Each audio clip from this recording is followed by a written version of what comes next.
All right, another great video to get us started on day 3 of the Global Youth Forum. How's everybody doing? Yeah? All right. I think it looks to me, looking out at the crowd, that we're going to get a bit of a trickle in today, which I think that's a good thing.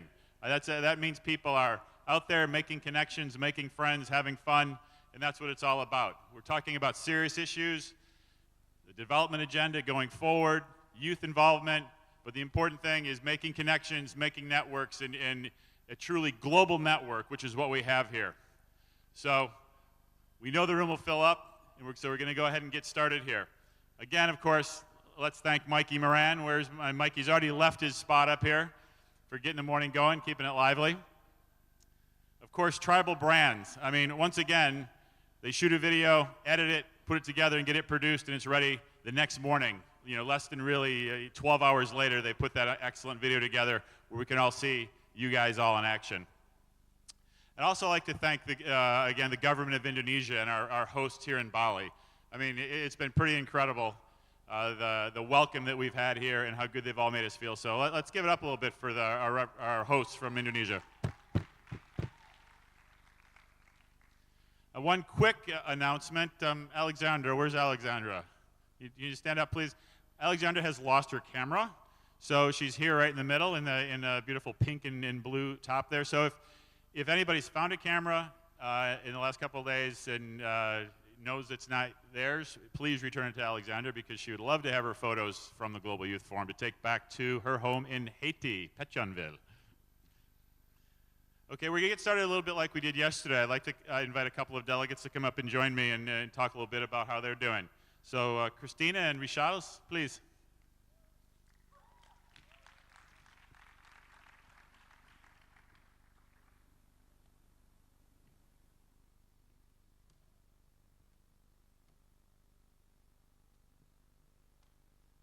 Great, thanks. A warm welcome for Christina and Richard.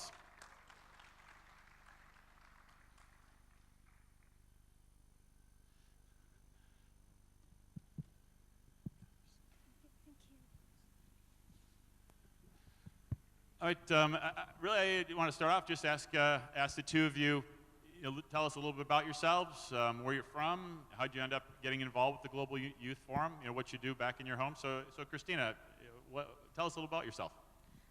Okay, hello everyone, good morning. And I'm Christina, I come from China, and I'm a student now. I study in NGO. They provide high education for the youth with the disabilities. Yeah, that's all about me. Great, and Richard? Hi, I will ask in Spanish, and Ricardo will translate in English for Latin American, okay, Caribbean. All right. Come on up, Ricardo. Participants. Eu sou Richarles Martins, de Brasil. Eu sou psicólogo e também trabalho em uma organização de juventude de jovens afrodescendentes em América Latina e Caribe. Okay, his name is Richarles from Brazil. He's a psychologist, and he works for an organization of Afro-descendant people from Latin America and the Caribbean. And Christina, just why is the Global Youth Forum so important to you? Why did you make the trip to Bali to participate here? And and what do you consider sort of the key and important components of the Global Youth Forum? Okay, thank you for your question. And I think that it's very important, like, you keep joining. Like, I always want to tell people, like, to encourage about my own story. Like, if I can do it, that you can do it. I want to encourage more youth with disabilities to join the forum, to join the activities. And I also hope, because this forum broaden my horizon. Like, I know there's many people many youth suffer from different pains. Like, I think they also need the opportunities to join the forum, to tell the people what their needs. Also, like, I know the people who, youth girls suffer with the HIVs or married at a young age. I think they also need to join the forum to tell the people what their own stories. So that's what I want to show people, is to join it. Like, And even though it's difficult, like you need to overcome many difficulties, but let people know you is also very important. Thank you. That's great. Really important words. Thank you, Christina. And Richelle, we're talking about a lot of important subjects here, throughout the course of the 3 days of the Global Youth Forum. Is there any particular one that you think is the most important that we need to be thinking about as we all, leave the forum in the next couple of days and head back home? Yes.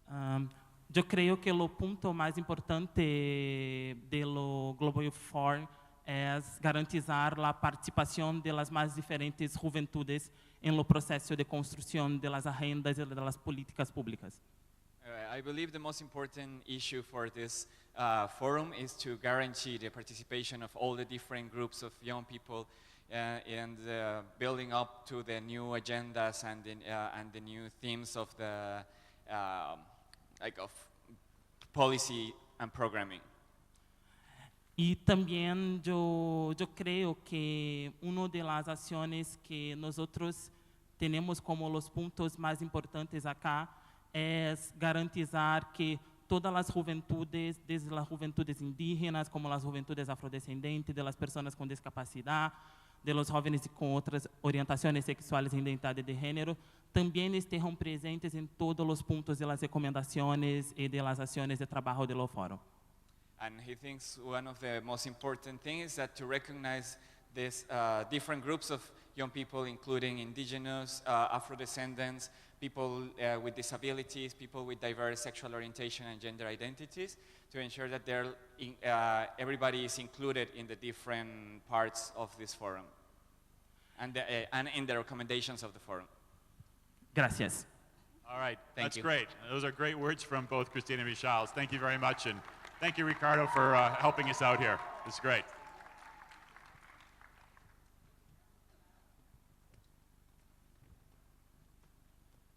And now I was going to say I would like to bring Liam to the stage, but he's already here. Liam's going to tell us a little bit about what's been going on in the virtual conversation out there in the world. So please welcome him. Thank you. Good morning, everybody. I just wanted to quickly recap some of the conversations that's been going on in an online space. As a supplement to this forum, we've been holding conversations through our ICBD Youth Digital platform, and to be able to collect the recommendations from people who aren't physically able to be here today. And so I just wanted to give you a quick recap. So far, we've been able to collect recommendations in English, French, Spanish, and Portuguese. And while you guys are in the World Cafes, we have a team of 49 volunteers in this room behind you, as well as some amazing translators and virtual rapporteurs who then represent the voices of the 43% in the actual outcome process. So some of the recommendations you can see are on the screen here, which have been influencing the actual outcome documents as well. Apart from that, we've been very present on social media. We've had over 6,000 tweets. 2,800 virtual delegates have been participating, and we've been able to have over 580 recommendations. Yeah. At our peak time, we had 1,033 tweets per hour, and we've also had 7,759 YouTube views, as well as 1,768 hits to our Ustream account. But the best part is we're not done yet. So keep tweeting, keep adding your input, and keep following online for all that's going on in the ICDB youth space. Thank you very much. Great. Thank you, Liam. That's great. Those are great numbers. It means that not only is the world watching you, the world is participating. The technologies we have really help allow people to be a part of these conversations, and that's important. The more people that are out there talking about the issues we're dealing with, the more likely we are to be able to solve them, take on these challenges, and find the solutions. And right now we're going to move into talking about some of those solutions. For the recommendations on families, youth rights, and well-being, including sexuality, I'd like to welcome Ricardo Baruch back up to the stage, along with the group of respondents. Thank you all.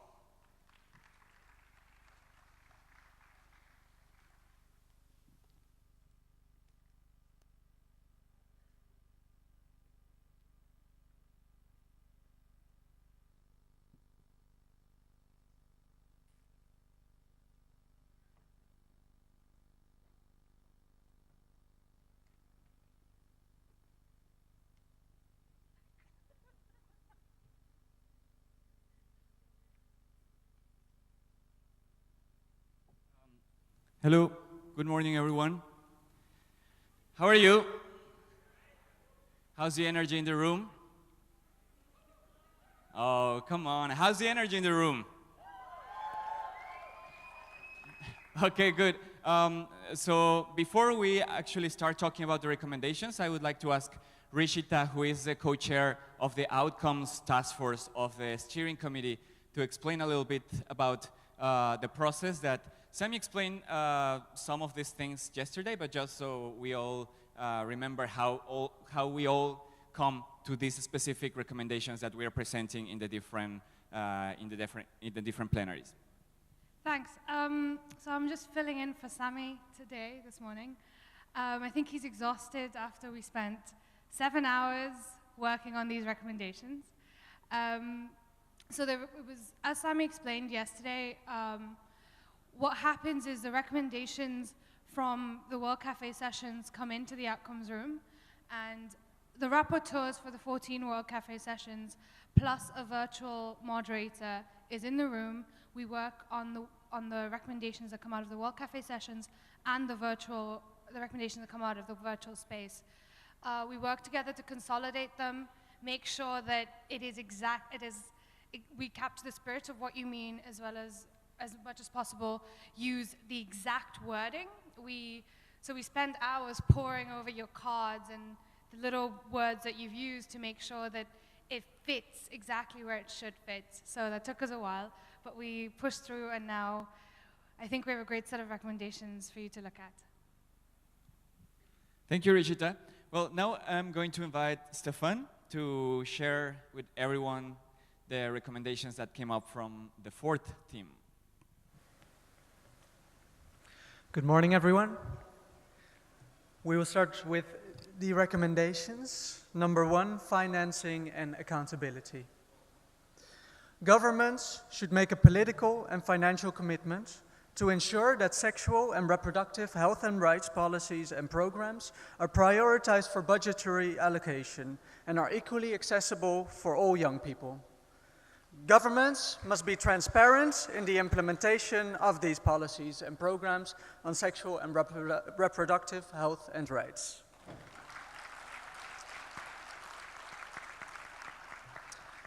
Recommendation number 2, sexual rights. Governments must fund and develop, in equal partnership with young people and healthcare providers, policies, laws, and programs that recognize, promote, and protect young people's sexual rights as human rights. This must be developed in accordance with the principles of human rights, non-discrimination, respect, equality, and inclusivity, with a gendered, multicultural, and secular approach. Here we have a footnote. It will be a footnote in the document. With reference to the WHO working definition of sexual rights, the Jakarta Principles, and Sexual Rights and IPPF Declaration.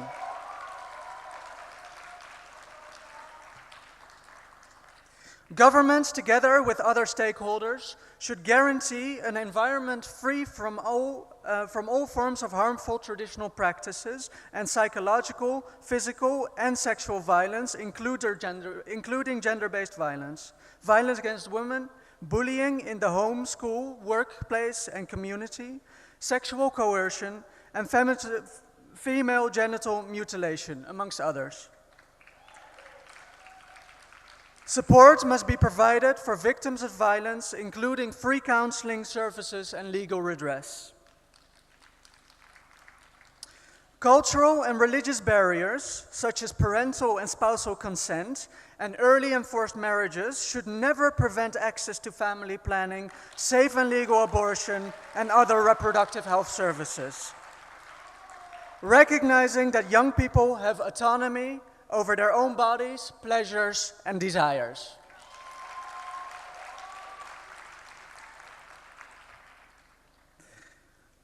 Recommendation number 3, legal protection.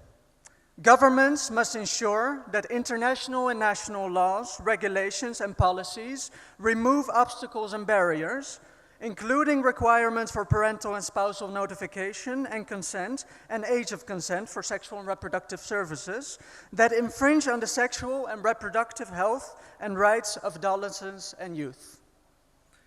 Governments must repeal laws and regulations that permit violence and/or discrimination against young people, especially those who are marginalized, including laws that limit same-sex marriage and criminalize young people living with HIV and LGBTQI.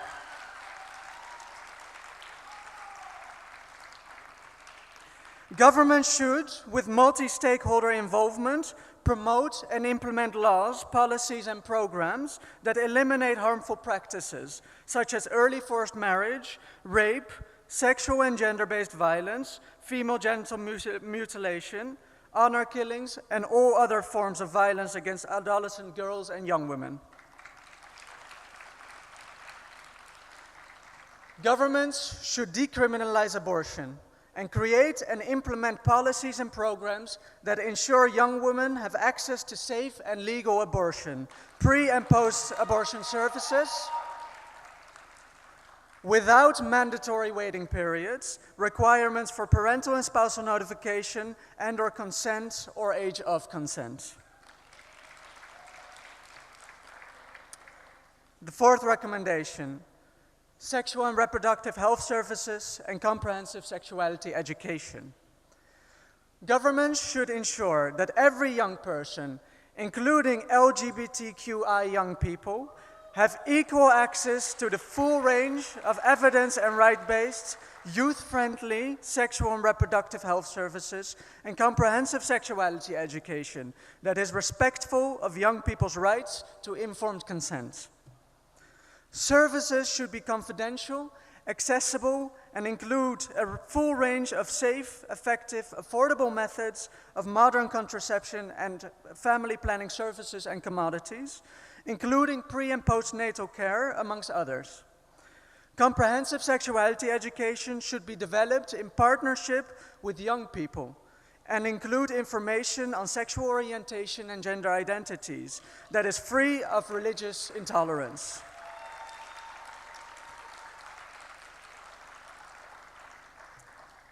And the fifth and last recommendation on families: the concept of family is constantly evolving, and governments must recognize this by adapting legal, policy, and pragmatic frameworks that embrace every form of family. And by every form of family, we mean, and see here the footnote, forms of families include, but are not limited to, single parenthood, same-sex couples, traditional temporarily separated, displaced, child-led or headed, divorced, cohabitating, fostered, grandparents raising children, couples without children, migrants, extended families, and LGBTQI.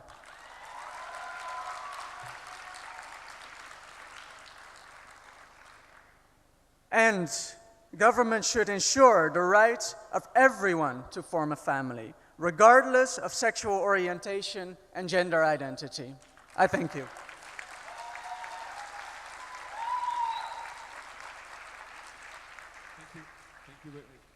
Thank you very much, Stefan. Thank you. Those are indeed very interesting recommendations. And this last point made me think. This morning I was reading the news, and I read that yesterday in Mexico, the Supreme Court just passed a resolution saying that if states don't allow same-sex couples to get married, that is discriminatory, and therefore, a new type of family will be now legally recognized all over the country. So this is something really interesting. Like a few years ago, we couldn't have imagined that this could happen. And now these type of recommendations are actually becoming real in some of our countries, even if we are a developing country, because Mexico is not a developed country. And so it's really interesting to see that all these things came up. And I also would like to ask, very briefly, we have a few minutes. We have 3 people here who also participated in the process of bringing these recommendations. We have Nayeli from the Alianza Latinoamericana. We have Suro from ARROW from Malaysia. And we have Victor from Big Steps Outreach Foundation from Cameroon. So I would like to ask if you have any just short comments about the process. How did you feel last night when you were working until 2 a.m. Trying to put these recommendations together? Good morning, everyone. Last night until about 1 in the morning when we left the outcome room, it was quite challenging. And as a young person who is actively involved in this process, I felt particularly happy with the kind of recommendations we were able to come up with.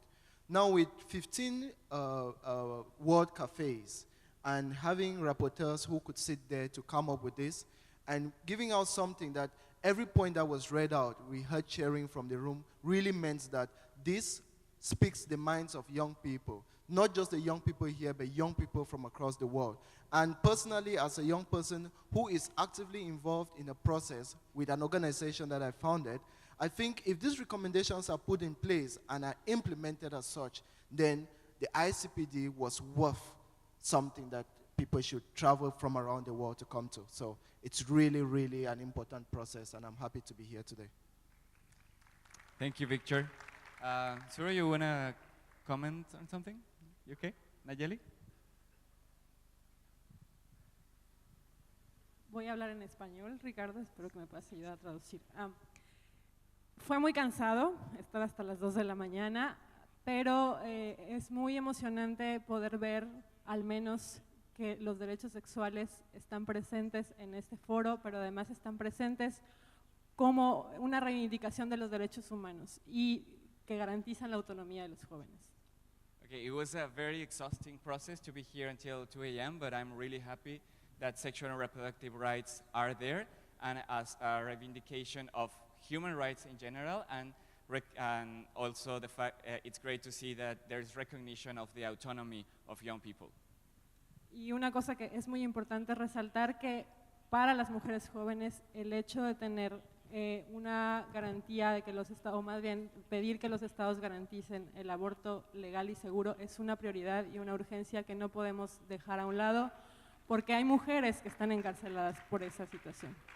And it's great that there's also recognition that young women have access to, should have access to safe abortion, because it's a priority that we've been ignoring for a long time, and we cannot ignore the fact that there's women who are incarcerated because of having an abortion.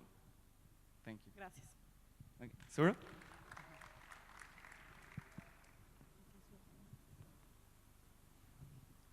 Hi, I just wanted to flag that for the virtual conversations, there were about over 130 recommendations that were coming in all day.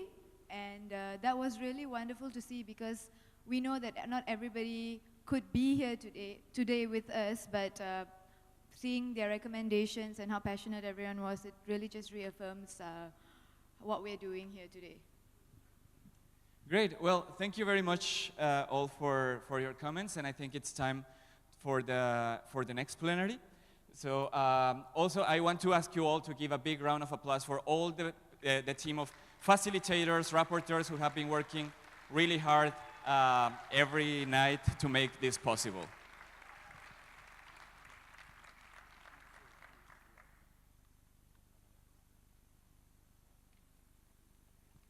Okay, sorry, so I just heard that we have a little bit of extra time. So first I would like to ask you all, are we ready to endorse these recommendations by acclamation? I can hear it. Are you ready to? Okay, that sounds like a yes. So I'm just going to ask a few more things maybe about the process. Maybe, Suro, you were talking about the virtual delegates recommendations. If you could tell us a little bit more about, for example, were there in the same lines of what was being recommended at the World Cafes, or was something like completely different? How was that? Oh, it was definitely very much in line with what was being recommended in the World Cafe session. So that was very, very helpful, and at the same time, it gave us a lot of food for thought. And when we take those recommendations into the outcomes room to work on them, we were very conscious of the language that had been used by the virtual delegates, and we didn't want to compromise on their language, and we worked in incorporating that language along with the World Cafe discussions, because that's the difference. With the World Cafe, you kind of come to a consensus together, but with the virtual one, we have to kind of say, no, this is what they meant, and put that together. So it was a very interesting process, and I think we really managed to capture the highlights of those discussions. Great, thank you. And I know that Nayeli and Victor, you both were in the groups that were speaking in different languages, Victor in the French group and Nayeli in the Spanish-speaking group. So I was wondering if you found like any challenges or any interesting things happening there in terms of the language that was being recommended yesterday?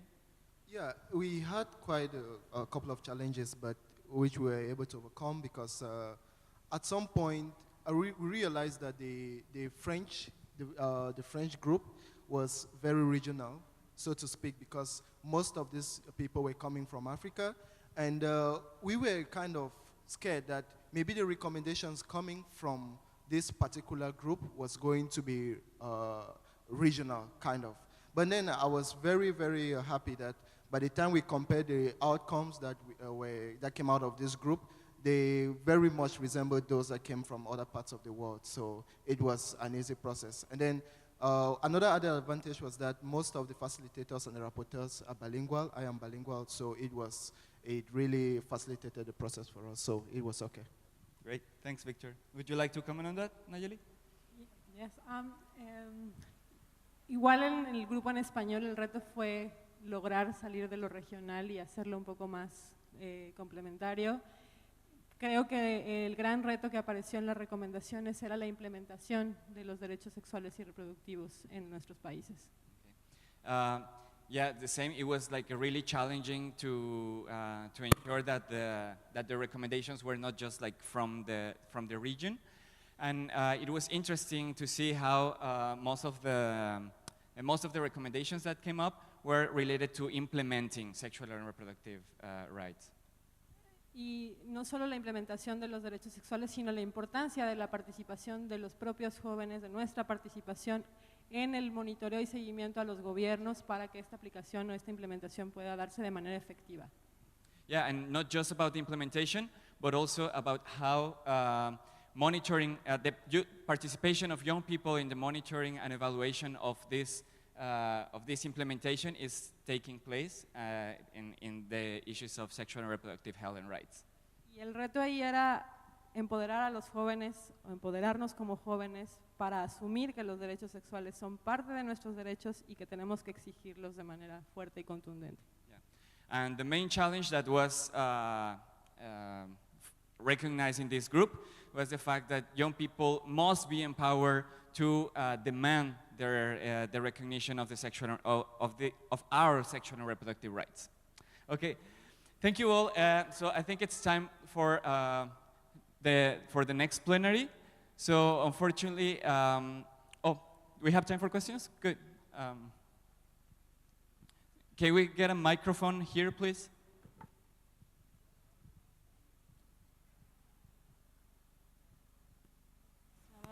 Okay, hi everyone. Actually, I just want to say you guys have share your idea, and also I would like to share just a little bit idea for me and maybe some of you here. I'm from Indonesia. I'm Monica. I just want to emphasizing that in terms of the recommendations that already discussed by all the youth here, I want to record that not all young people in my country, Indonesia, agree with it, especially me and maybe some of my friends. There are some points that I would like to share. The first is about legal abortions and the points of religious intolerance. About legal abortion, as I discussed in the World Cafe, I still questioning and I can get the points why every young people have the rights to do abortions, all the young people. Because abortion is not only about the mothers, about the young people, but it's also about the baby, the rights of the baby. So when you guys talk about human rights, I'm questioning about it. Maybe after this you can give me explanation about it. And the second one is about religious intolerance. In my countries, our constitutions based on the religious, based on the God also. So we discussed about the norm of the society also and the cultural. I do agree with the health services, the friendly youth health services for young people, for people with LGBT, but not all these health services, like legal abortions. If the counseling, if, for example, people who are LGBT and they are HIV positive and they need the youth-friendly, the specific health services, the government should provide it, but not allow it and legalize it. Thank you so much. Okay, thank you for that comment. Okay, so I don't think we have time to respond, but sorry, Rishita, you want to suggest something? Okay, would someone from the public would like to respond to that? Because of course, those recommendations came from the groups and not just from the people in the panel. So I can see a hand in the back. Buenos días con todas y todos. Soy Saraí de Ecuador y mi organización trabaja los temas de aborto, participación juvenil y sexualidad en general. Entonces, para nosotras... Her name is Saraí from Ecuador, and she works in our organization that works on abortion and young people's participation. Para nosotras es imprescindible que pasemos de estos debates de si la vida o no, si los derechos o no, porque la salud, el ejercicio pleno de nuestros derechos se está limitando a estos debates interminables que son por factores religiosos, morales, pero que mientras tanto están cobrando la vida y la integridad de miles de mujeres en todo el mundo. Okay. She says that we really need to stop having this sort of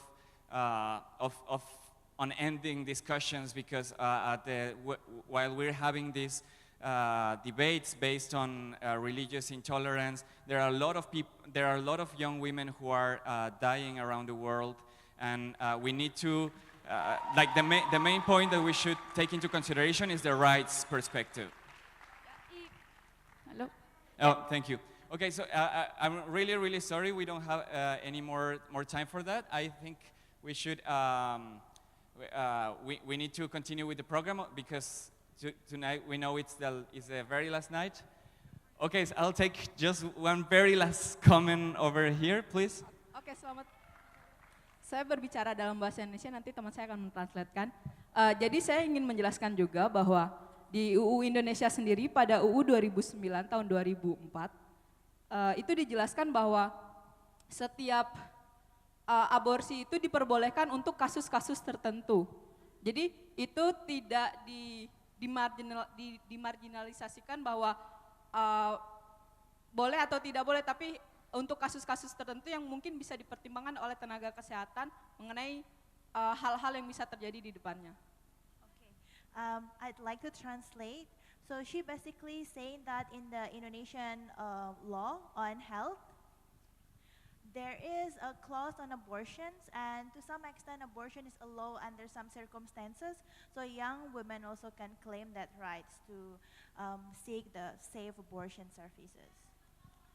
Okay, thank you very much, and I want to thank you again all for doing such a great job, and let's continue with the program because we have quite a few things to discuss still for today. Thank you all for your attention.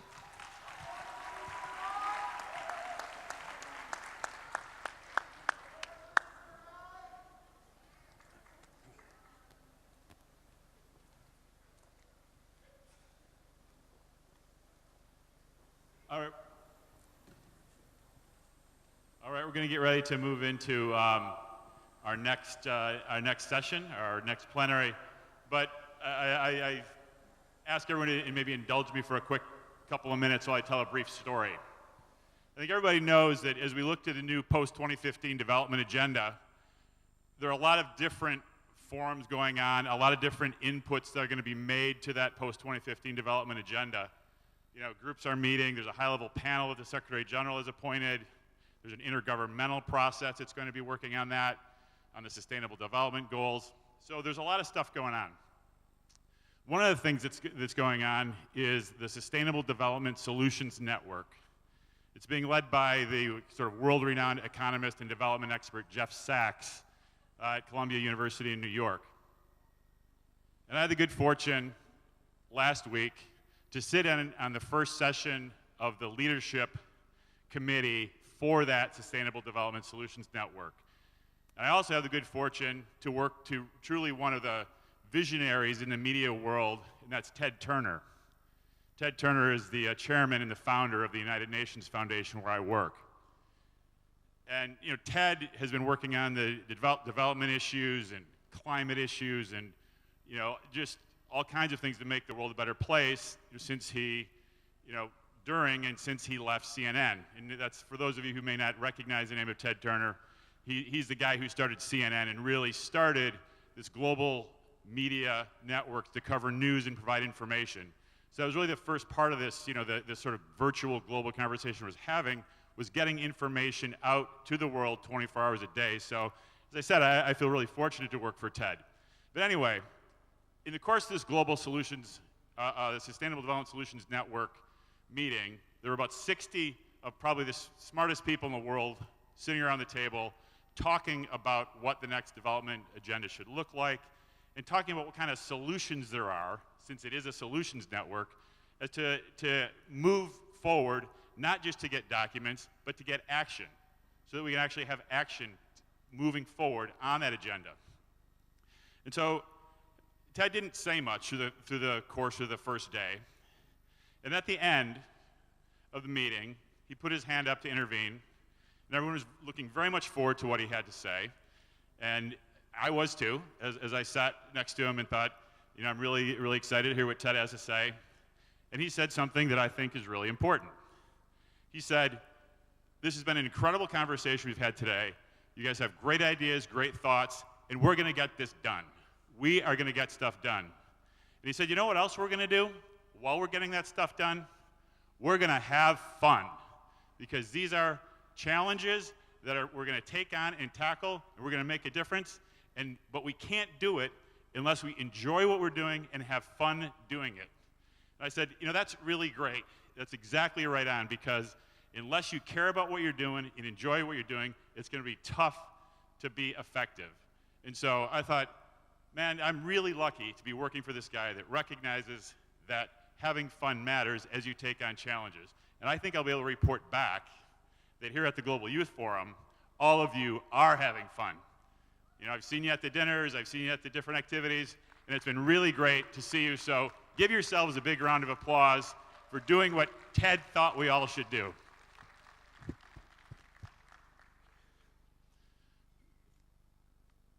Video.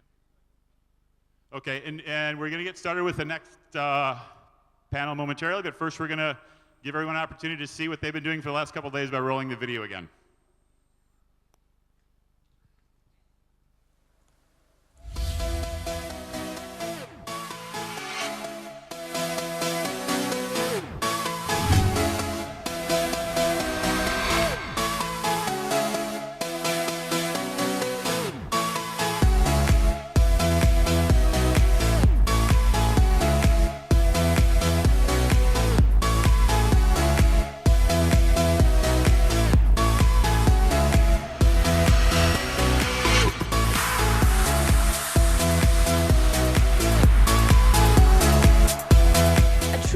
Someone who not only win, but face their problems, solve it, and still getting out of it as a winner. That is a true winner.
Governments should ensure the right to decent work for young people through effective policies and programs that generate employment which is stable, safe, secure, non-discriminatory, and provides a decent wage and opportunities for career development.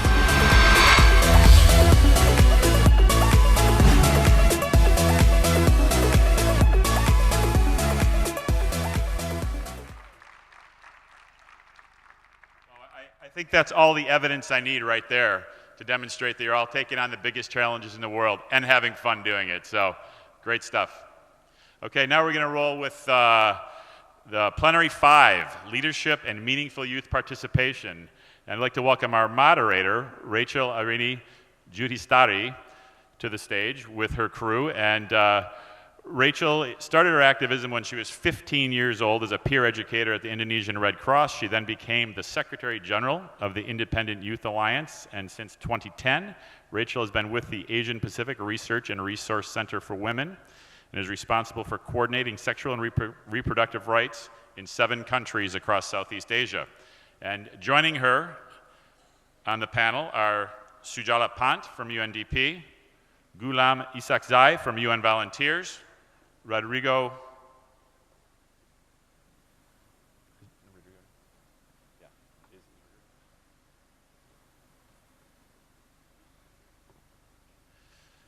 Rodrigo Amaral, from an advisor to the Brazilian Minister of Youth. And then the next couple are going to be interesting in that the respondent is Sarah Vida Kumans, but unfortunately she's been working so hard here the last couple of days that she's completely lost her voice. So to help her with her presentation, she's going to be joined by Nina Vandermark, and they're both from Choice for Youth and Sexuality. No? Oh, okay, I'm sorry. Nina's from Choice for Youth and Sexuality. So welcome to our group.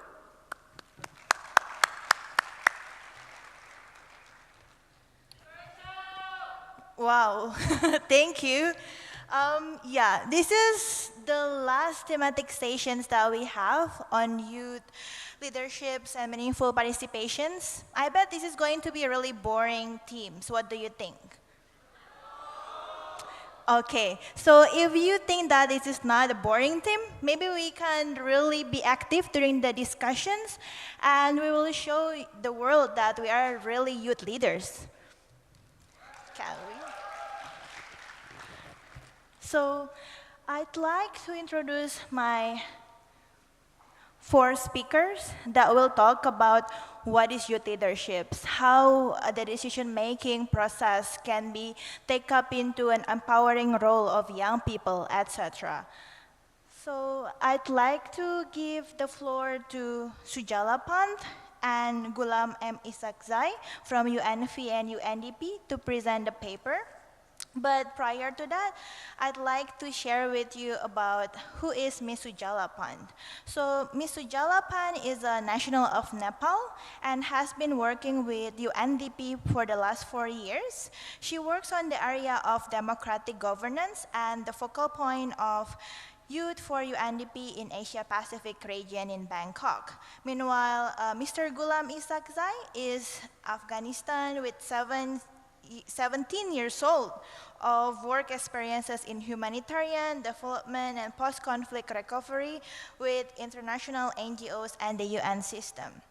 He is currently Chief of Development Divisions of the United Nations Volunteers Program in Bonn, Germany, and prior to that, he was a Deputy Resident Representative with the UN Development Program in Nepal.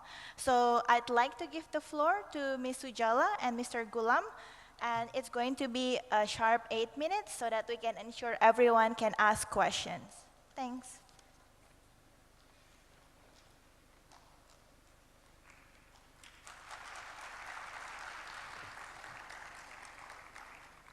Good morning.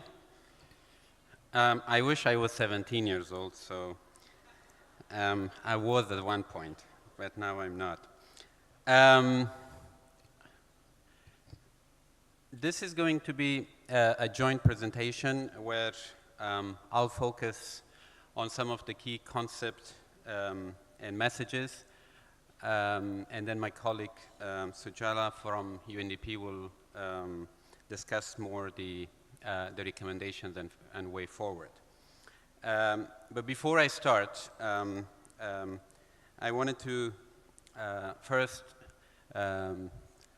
welcome you and also greet you, and then thank the conference organizers for inviting UNDP and UNV to lead this session on youth participation and leadership, which is really at the heart of our discussion, both in this forum and globally, when it comes to youth issues. So it's really an honor to be among you.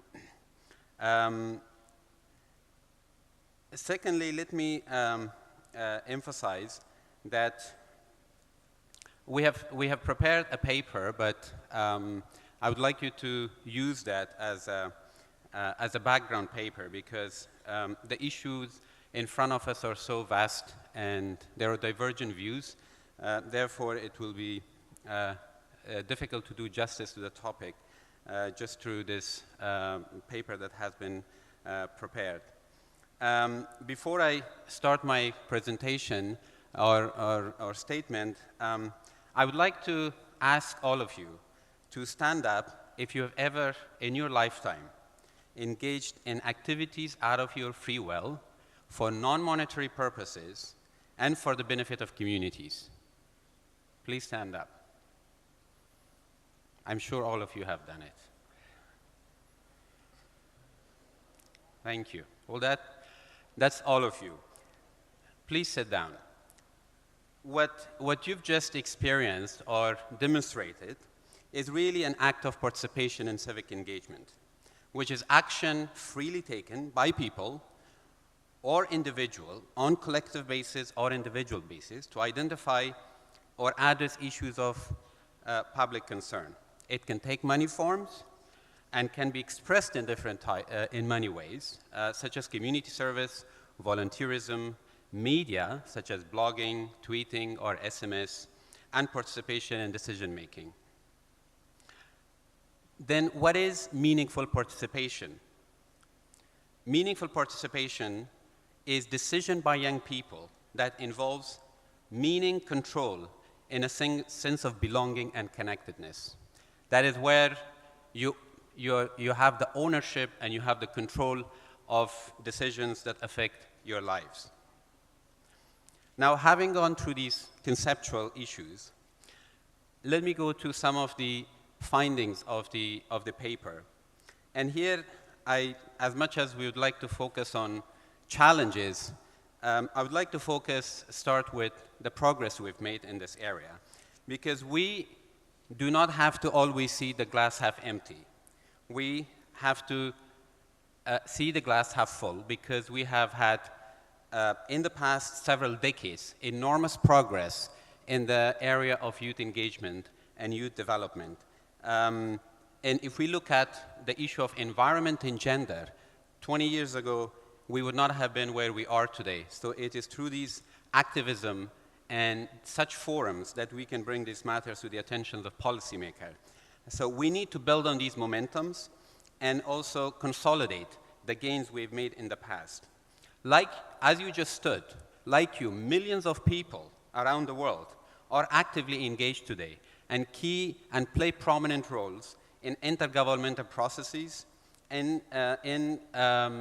debates on key issues in international conferences, such as this ICPD conference, the Nairobi Conference on Youth, the World Urban Youth Assembly, the Rio +20 conference early in Brazil, and the ongoing process on the post-MDG development agenda, which really provides a golden opportunity for the young people to shape the future development framework. There's also a growing urgency and commitment from the United Nations system itself. As you witnessed, the Secretary General early this year made youth one of his 5 key priority action plans, in which he tasked the UN Interagency Task Force or network to come up with a system-wide action plan, as well as the United Nations Volunteer Program to come up with a youth volunteering modality. and besides establishing the post of Special Advisor on Youth. At the regional level, we see growing adoption of legal instruments such as the African Youth Charter, the European Youth Charter, and also the Ibero-American Youth Convention to allow young people to enjoy their rights and get more involved. We're also seeing growing participation of young people in political lives as politicians, parliamentarians, and so forth, and entrepreneurs, as well as we see large number of youth centers established around in many countries, as in challenging places as Afghanistan. We are also seeing the social media providing and communication technology providing a platform and space for youth participation and civic engagement. The events in the Middle East and North Africa would not have been possible without use of ICT and social media to mobilize millions of people. Therefore, it's really important to look at these progress before we look at the challenges. Having said that, the challenges remain, and so far, the responses from politicians and policymakers have been tokenistic and symbolic at best. Let me just highlight a few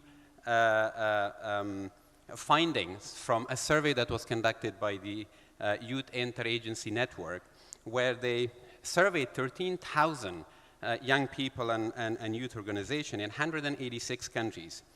The finding ranked some of the three top challenges as absence of effective participation in decision-making in key processes, absence of trust between young people and also institutions, and lack of capacity development for young people to become future leaders. And these were also cited as issues and challenges that hinder their citizenship. In sub-Saharan Africa, 80% of respondents cited limited opportunities for decision-making processes, while in Middle East and Africa, the number was 77%. Now, the other challenge that has also been highlighted is government apathy in implementing existing instruments and also agreements to promote promote youth development. Another challenge that has not been cited or researched enough is cultural barriers, the whole issue of intergenerational gap. And I come from a country, and I'm sure many of you have also experienced, where respect for elders and authority is very much seen in being silent, in being passive. And therefore, I recall myself when I spoke in a gathering as a 15-year-old, and then I was looked down upon by my own family as to how dare you speak in front of this gathering of old people. You're still immature, you're still inexperienced. So we need to change those sort of also cultural biases and barriers. Finally, let me focus on one other item or topic which is close to my heart, and I'm sure to many of you, and that is how to deal also with the negative perception of volunteerism, which is at the heart of civic engagement and participation. And especially when volunteerism is seen mostly in economic terms, and where it's also seen to be discounting the role of government in delivering basic services or preventing young people from accessing gainful employment. The link between volunteerism and civic engagement is undeniable. Participation and civic engagement is in itself an act of volunteerism, which leads to social integration, civic engagement, and cultivating young people leadership skills. Because active citizenship and participation is a process of learning, and this learning cannot be only gained or learned at the classroom, but also through a volunteering experience. There's a significant research illustrating that people who volunteer early in life are very likely to remain engaged as adults in their communities' well-being later on. Therefore, there is a need to find a healthy balance between giving an opportunity to youth to participate through volunteering and the role governments and civil society organizations have to perform their duties with decently paid workers.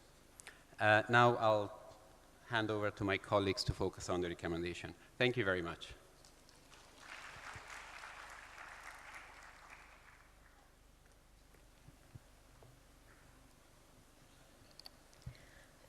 Good morning, everyone, and I'd just like to add to what Ghulam said and how honored we are to be part of this forum and also have the opportunity to talk about this very important issue of youth participation and leadership. Because of limited time, I'm really only just going to touch on the recommendations that are aimed to reflect some responses to the challenges that Ghulam identified. And the challenges that were spoken of really come from a number of ongoing research that we're doing, as well as the survey that was mentioned earlier, which included responses from about 13,000 young people from around the world, in fact, from 189 countries. So while it's a very representative sample of issues that have been raised. Now, even though there are increasing levels of participation from young people, the level is still very low compared to other groups. And one of the reasons cited is, while in some countries the age for eligibility to compete in elections, whether it's in your local communities or in the parliament, is relatively high, in some places ranging from 25 to 30 years old, many countries' age criteria is 21 years old, which is not very high either. At the same time, the level of representation is very low. And one of the recommendations that we would like to put forth is that there is a need to focus on the leadership and capacity building, focusing particularly on political skills, which include negotiation skills, public speaking, campaigning. What does it take to campaign during an elections? And there's a lot of work that we are already doing with our work on women's political empowerment, for example, that we can draw from, and which we hope can also be referred to as we develop various capacities of youth to participate in political processes. Another issue is where the issue and the agenda of youth is placed at the country level. In many countries, the youth agenda is perhaps placed in ministries of youth, as we've seen here as well. Sometimes they're lumped together with sports, culture, and youth. But the problem is that oftentimes these ministries or institutions do not necessarily have the resources to address the agenda of youth, whether it's in terms of budget allocation. And it's also a combination of them perhaps not having the level of influence over other ministries to actually be able to catalyze change. So one recommendation could be to put youth in an institution such as the Planning Commission, which has more of an overarching view. And given that youth is a cross-cutting issue, it touches on education, on health, on employment, as we've just seen. A more sort of multidimensional approach could perhaps be beneficial to put forth the agenda and therefore also enable more participation on those issues. The other challenge that was referred to was the lack of institutionalization of efforts that are targeted to improving youth participation or including youth in public processes. Now, many of the initiatives that are undertaken are sometimes very ad hoc. Again, there's a lot to be learned from work that we've been doing in terms of institutionalizing women's participation in political processes, where we target specific ethnic groups or other marginalized communities, where it is made compulsory that for any local governance planning meeting, there should be 30% representation of youth. How can we learn from those processes to also integrate the youth agenda in terms of institutionalizing and making the efforts more sustainable? A final issue at the national level is to ensure that there is access to information, legislation, and freedom of expression. You need to know what is going on with regard to education policies, health policies, if you are to stand up for what you think is going right or what you think is going wrong. And not all countries have that liberty of access to information. Similarly, and hand in hand with that is legislation on freedom of expression. If you cannot express yourself about what's going right or what's not going right, then it's very difficult for people to participate. And I think these sort of 4 areas that I've highlighted here are overarching institutional issues that are necessary if we are to make youth participation more of a reality for more people than just the privileged few. I'm quickly going to touch on also some recommendations from the point of view of international partners, or to international partners, and at the international level. We've heard a number of times that there is the ongoing process for the post-2015 development framework. There is a website, I don't know how many of you might know about it, it's www.worldwewant2015.org. And this is really a repository of all the issues that are being discussed in terms of framing the next development parameters or framework, and there is the possibility of everyone to participate, share their opinions, share their perspectives through this platform. And what is interesting is through the work that UNDP has done, what we've seen is that the post-2015 consultations that are going on in terms of identifying priorities are very much aligned to national development planning processes in terms of timing, and therefore the inputs that you give through this international forum will also have an impact, may also have an impact on national development plans and policies. So it's really a great opportunity to really be involved in what the future might look like, especially as we will be experiencing that over the coming decades. A second point that I'd like to mention is the reforms in international organizations' recruitment processes. We heard it yesterday, employment, it's a catch-22 situation. If you don't have experience, it's very unlikely that you will be able to break that cycle.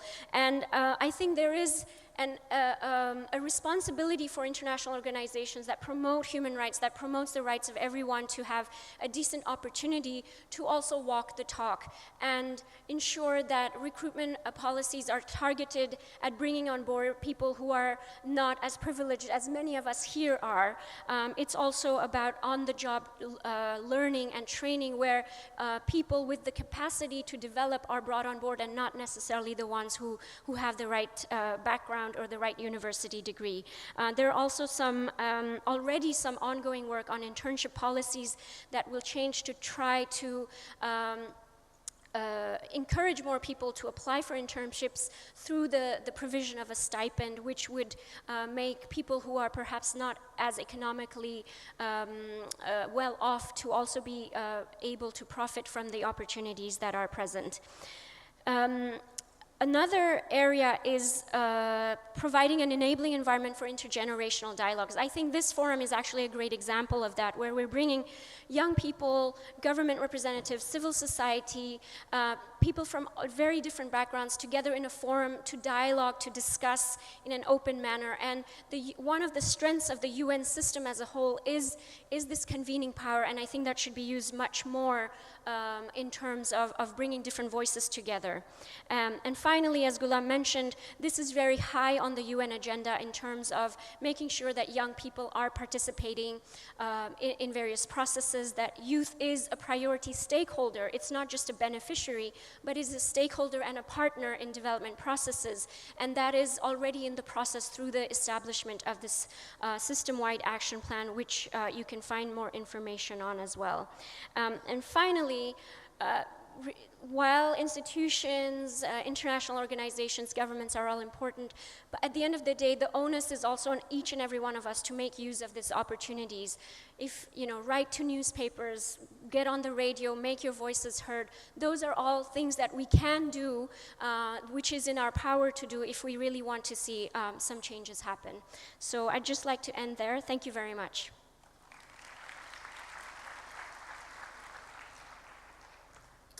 So thank you, Sujana, for pointing out that the year of experiences in the recruitment policy is one of the key issues that UNFI taking consider of. And talking about intergenerational dialogue, what do you think about this Global Youth Forum? Do you think the youth has the equal opportunity to also talk? Are you still there? Or are you already swimming around to the beaches? So what do you think about this Global Youth Forum? Do you think we have the essence of intergenerational dialogue? You should really be honest, you know. And as the prior presentations, it's really emphasized that volunteering can be political, but the fuel of the social mobilization is still the youth leaderships, and it's entirely up to us how we want to define youth leaderships, how we will ensure young people from all over background, regardless their health status, their sexual orientations, and religion, can also take part into the decision-making process. So I'd like to know what Mr. Rodrigo Amaral think about the issues of leaderships and participations, because he has a vast experiences as the head of Youth National Secretariat of Brazil. And he is coming here to represent the Brazilian Youth Secretariat, Severin Macedo. Brazilian National Secretariat on Youth is responsible for all youth public policies that are made by the national government and trying to improve the Brazilian youth lives by some programs that are encompassing several activities and duties, focus and solve several issues that Brazilian youth has been enduring for many years, as no employment, lack of education, etc. And I'd also like to share with you that in the Commission on Population Development 45th session this year, the Brazilian delegation is really supportive on the SRHR of young people issues, including on comprehensive sexuality educations and etc. So I'd like to give the podium to Mr. Rodrigo Amaral for 8 minutes.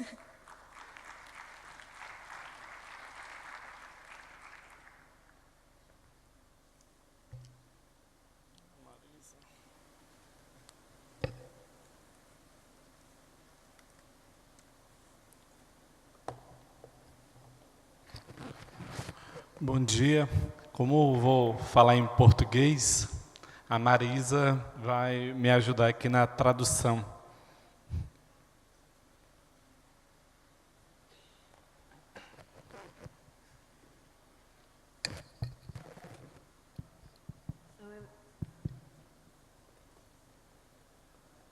He's going to speak in Portuguese, so I'll do the translation.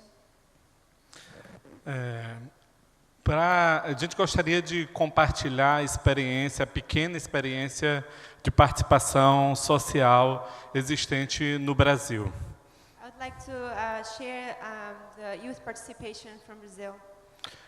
Essa experiência ela tem tomado uma força muito grande, principalmente desde o governo Lula e agora em continuidade com o governo da presidenta Dilma, que tem fortalecido os mecanismos de participação, como, por exemplo, os conselhos nacionais e as conferências nacionais de participação social.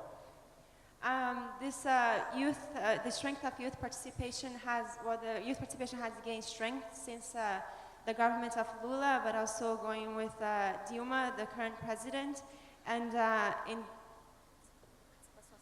in different aspects of social participation. Nessa grande experiência de participação social, o tema juventude ele tem ganhado força na Secretaria Nacional de Juventude, que tem um papel de coordenar e articular as políticas públicas para jovens de 15 a 29 anos, apesar de não ser responsável pela execução de todas as políticas. The Secretary of Youth in Brazil has the responsibility to work with young people from 15 to 29 years of age to be involved in different aspects of the politics.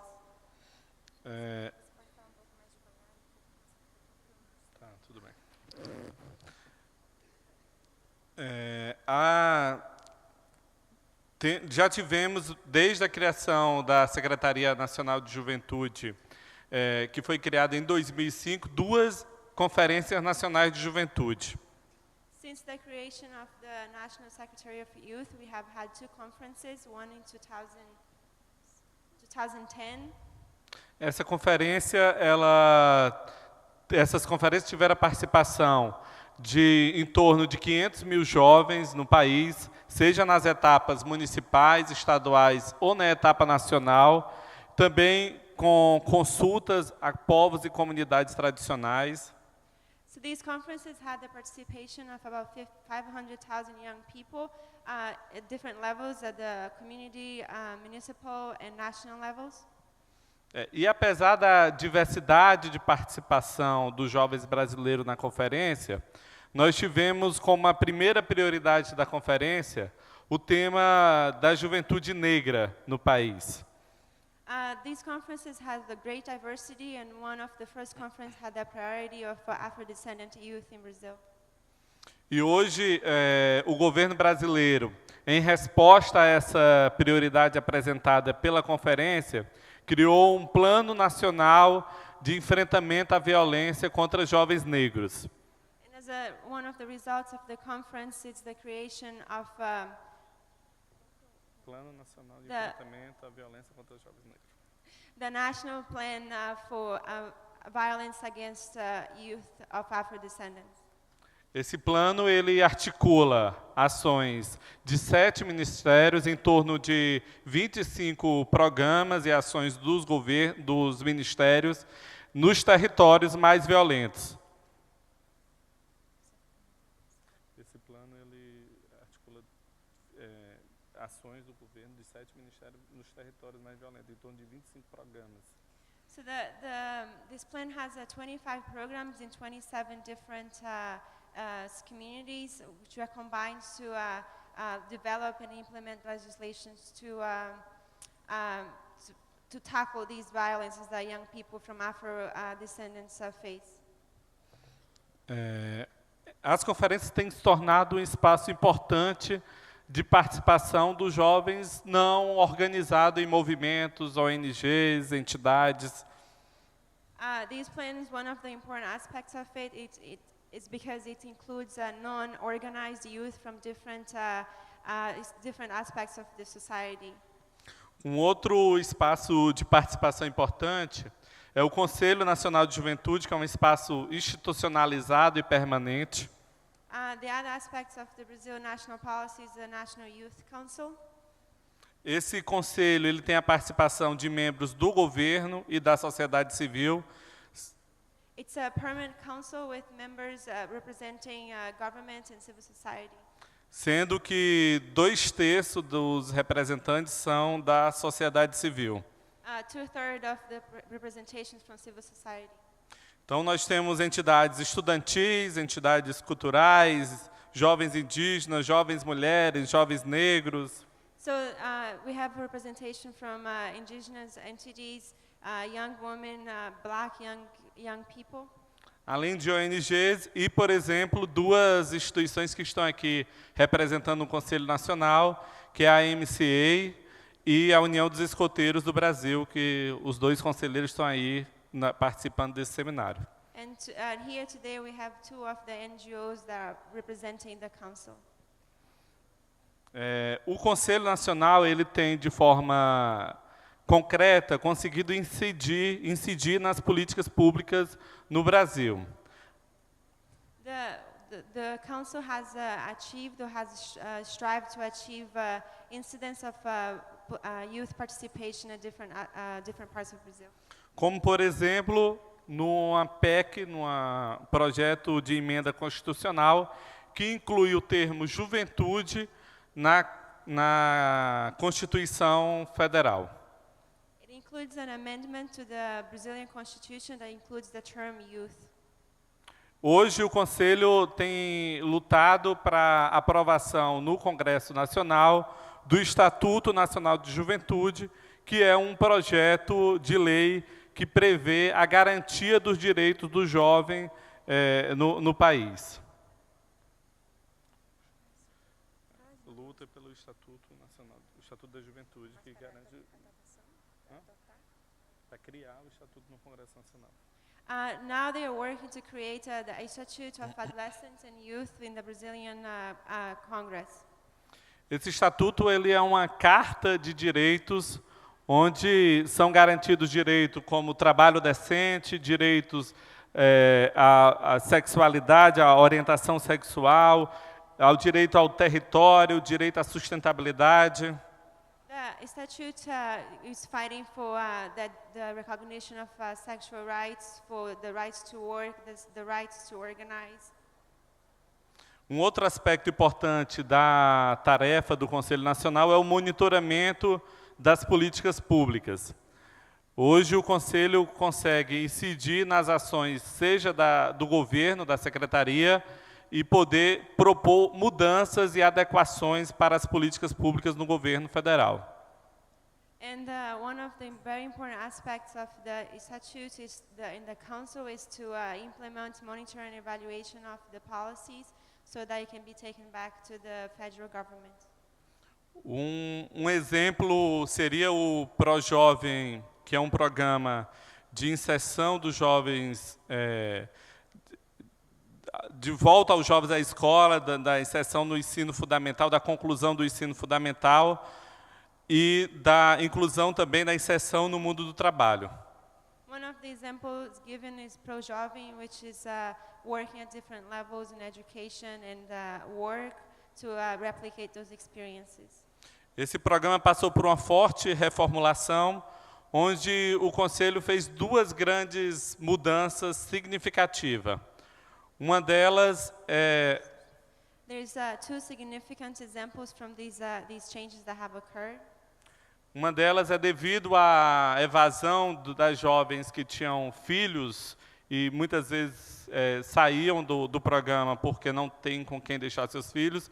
O programa sugeriu ao Ministério da Educação a criação de salas de acolhimento para os filhos e filhas dessas meninas e meninos que estavam evadindo do programa.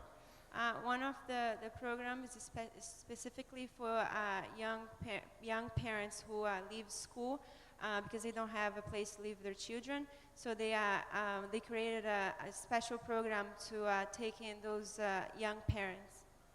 E o outro aspecto é a participação de membros da sociedade civil, dos conselhos, nos conselhos de gestão do programa em cada território.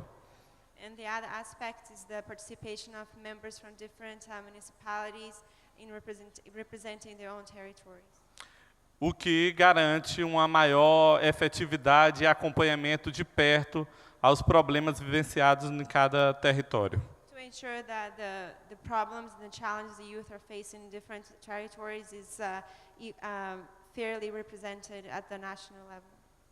Uma outra experiência importante da participação social no país é a construção da Agenda Nacional de Trabalho Decente para a Juventude. There's another important aspect of civil society participation in Brazil, which is the National Agenda for Decent Work for Youth. A agenda é um documento pactuado entre trabalhadores, empregadores e governo que define as prioridades da ação da política pública para o trabalho da juventude no país. It's a multi-sectoral partnership to ensure decent work for youth of the country. Vale registrar nesse processo de construção a grande importância de participação das centrais sindicais e dos empregadores. It's worth to mention that it has a great participation of youth from the syndicates. Um outro ponto importante que a gente apresenta para concluir essa apresentação é o debate. A gente está em construção de um observatório participativo da juventude. And now we are working on implementing an observatory of youth participation. Esse observatório é um espaço de referência dos temas de juventude no país. The observatory has the goal of monitoring the participation of youth. Mas como nós não queremos que ele seja apenas um banco de tese, de indicadores, números, nós estamos com o desafio de construir uma plataforma social de participação dos jovens. The idea for the observatory is not just to record indicators and different levels of measurement, but to actually have a active platform. A ideia é que as experiências construídas nas ONGs, nos movimentos, os conhecimentos construídos possam ser agregados nesse espaço e que a gente possa fazer uma construção colaborativa do conhecimento. The idea is to take all these experiences from NGOs, civil societies, and youth, so that we can replicate the knowledge. Então, por fim, eu queria agradecer a atenção de vocês e esperamos que essas ações possam contribuir no monitoramento do programa de Cairo, que tem muitas temáticas importantes para o desenvolvimento integral dos jovens no mundo. Just to finish, I just want to thank you everyone and to say that I hope these experiences from Brazil can contribute to implement the Cairo platform.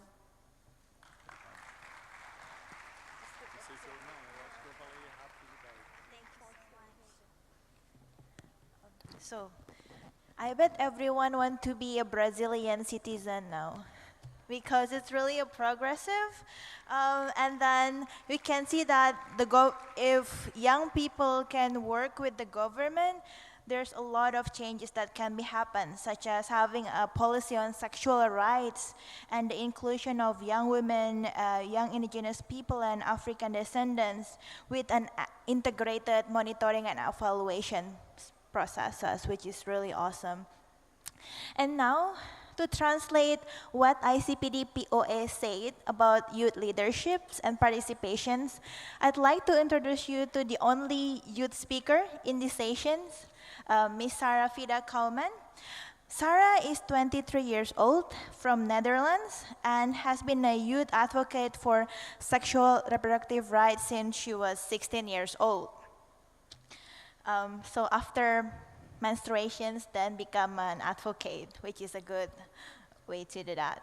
And Sarah is currently serves as chair of the board of director of the Youth Coalition for Sexual and Reproductive Rights.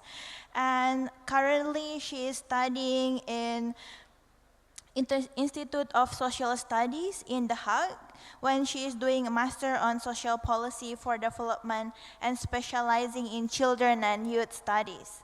So she is youth, but also a youth expert and is currently studying youth. So it's all about youth. And I'd like to give the floor to Sarah for 8 minutes to talk about what she thinks about the volunteerism and how we can translate volunteerism into active participation and leaderships.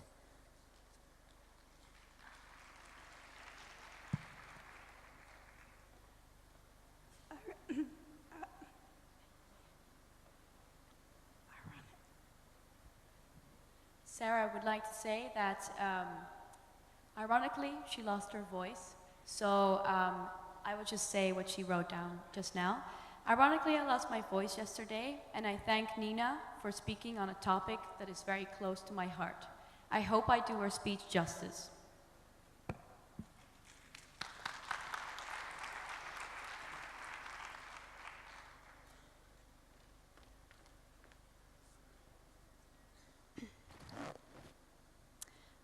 Distinguished delegates, colleagues, and friends, I would like to thank the UNDP and the UNV for presenting this background paper on leadership and meaningful youth participation, which outlines the importance of this at all levels. I appreciate the hard work of the UNDP and the UNV for incorporating the suggestions that have been given by the young people on the International Steering Committee, and I recognize the improvements made. As mentioned yesterday, during Plenary 4, Families, Youth Rights and Well-being, including Sexuality, many of us have entered into our sexual and reproductive lives. This is happening at a time when the regions where youth populations are the largest are characterized by a high unmet need for a range of contraception, a lack of adequate comprehensive sexuality education, as well as insufficient access to youth-friendly sexual and reproductive health services and commodities. Without a doubt, in such a context, youth perspectives warrant an essential place at the table. On top of that, we are living in a time characterized by major social and political changes that have effects on many aspects of our lives. Young people do not only warrant an essential place at the table, it is our right to be at the table and lead changes in the world we live in. Within my brief response, I would like to touch upon the following issues. Firstly, the importance of multidimensional definitions of youth leadership and participation. Secondly, how power dynamics influence opportunities to youth leadership and participation. And thirdly, I would like to touch upon the importance of capacity building of both young people and adults. I will end this with 4 recommendations. To start with my first point, youth leadership and participation goes beyond involving young people in existing structures.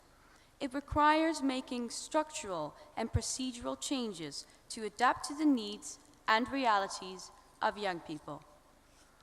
Young people are not a homogeneous group. We speak different languages, go to different schools, practice different professions. We live in rural and urban areas. We have different sexual orientations, and each and every one of us has our own needs. For all of us, the opportunities and chances to participate in the social, economic, and political processes that affect our lives are very different. From this follows that participation activities may also take on many forms, each with very different characteristics.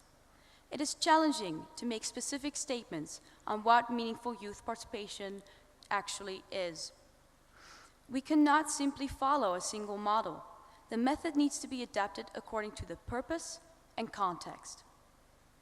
Methods for participation and definitions of what meaningful is need to be discussed by the young people themselves in preparation to participation activities.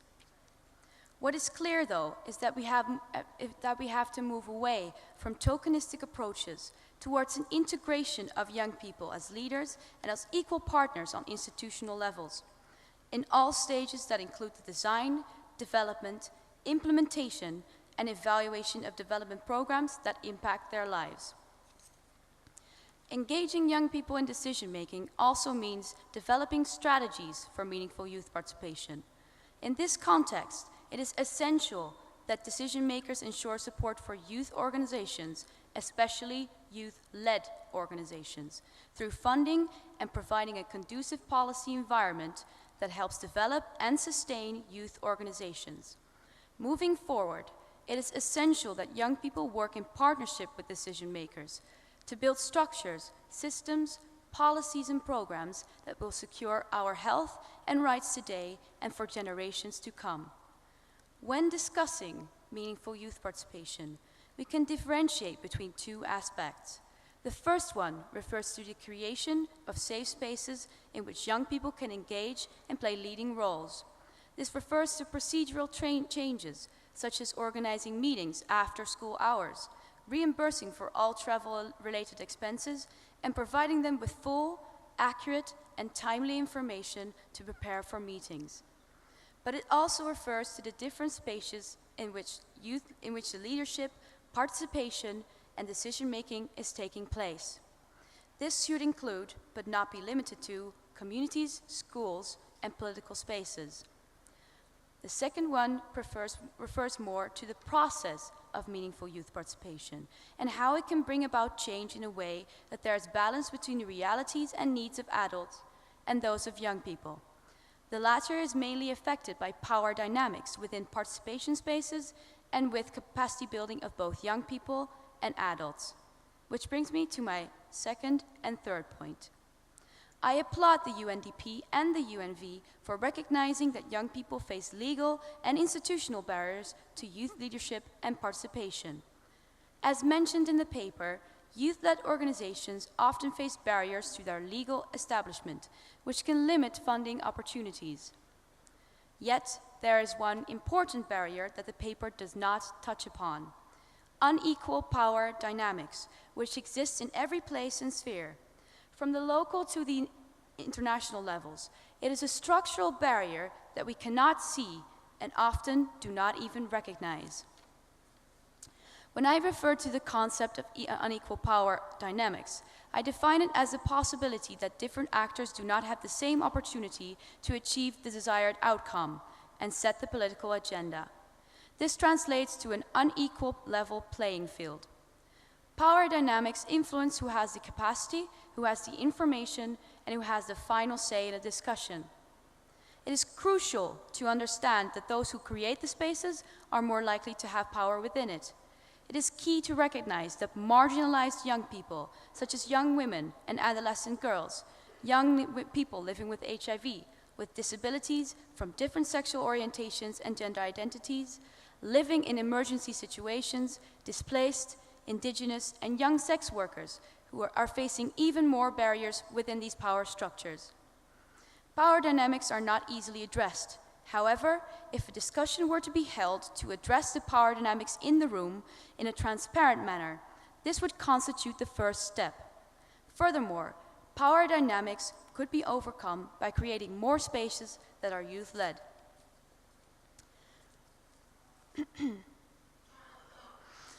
Power dynamics establish themselves in many different forms. Therefore, I would like to encourage you to jointly explore the different forms during the World Café session following this plenary, in order to forward recommendations on how they can be overcome. The paper touched upon the importance of proper training, preparation, and a clear mandate of youth representatives in order to meaningfully engage in the work of government delegations. I am happy to see that recommendation 4 of the paper also reflects the relevance of training adults on how institutions can create safe space, participatory space for the inclusion of youth from various backgrounds. I would like to emphasize the latter in the context of the power dynamics that I described earlier. Power dynamics can become less of a barrier if adults understand the importance of youth leadership and participation, get acquainted with the best practices, and the critical value of contributions of young people in the program, design, planning, implementation, monitoring, and evaluation. Before I wrap up my statement, I would like to leave you with 4 recommendations that we as governments, funding agency, UN agencies, and civil society, including young people, need to take forward. First, we need to start with one very basic step, that we recognize the right of young people to participation. Second, we need to create enabling environments that empower adolescents and young people, especially young women, to be leaders and to support their participation in the design, development, implementation, and evaluation of development programs that impact their lives. Third, we need to invest in building the capacities of young people to meaningfully participate in formal decision-making spaces.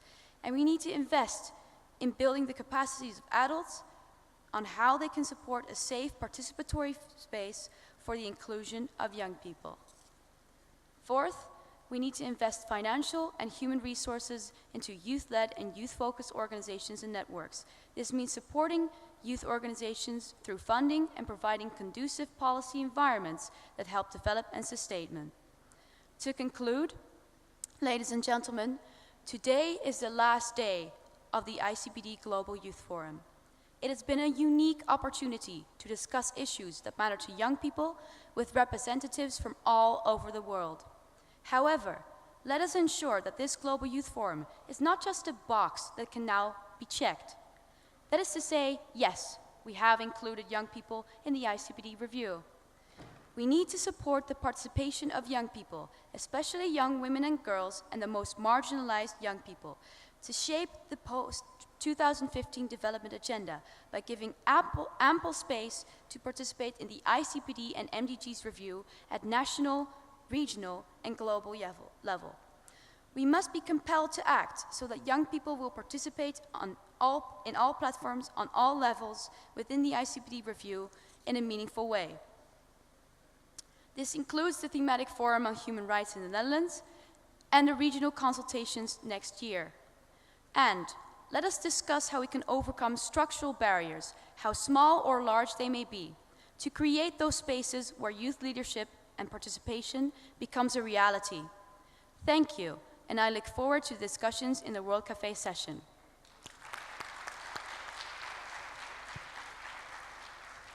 Thank you, Sarah and Nina. It's really clear from your statement that participating young people is not a checklist, but it also has some philosophical, structural, and procedural change, especially to involve young women and girls from marginalized background. So we will have 20 minutes for discussions, and I'd like to invite the participants to ask questions. Yeah, so one from this side, and then after that, one from that side, and that side. So can you give the microphone to the lady in blue shirt over here? Yeah.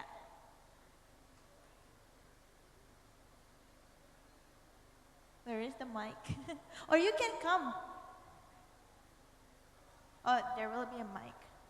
Thank you. Oh, sorry.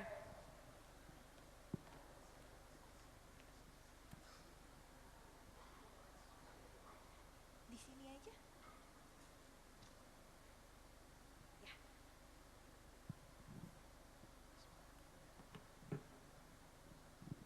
Good day, bon dia, bonjour, selamat siang semuanya. Selamat siang semuanya. Ya. Nama saya Taufan dan saya akan membaca ini dalam bahasa Inggris. My name is Taufan.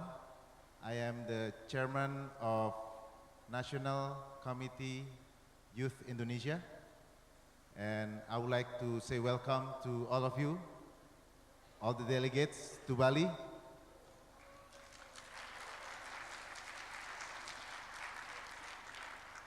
Have we been a good host to all of you? Yes, thank you very much.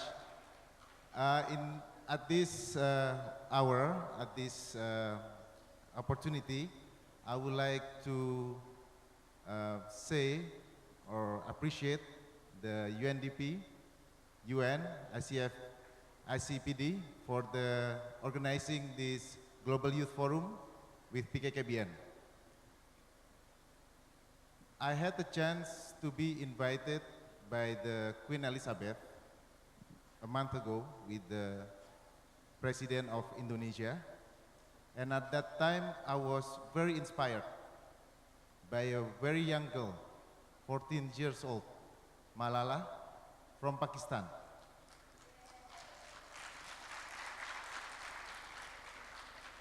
She is the force of change in Pakistan to provide education for women. And at this nice event, I would like to propose that the Global Youth Forum give a special acknowledgement to Malala, because she has been given acknowledgement by the Ban Ki-moon, the UN Secretary General, by Gordon Brown, but all of them are not youth anymore. So we need to acknowledge our own peer. So I would like to add one recommendation from this forum, that we acknowledge Malala as a youth hero for educating women in the world.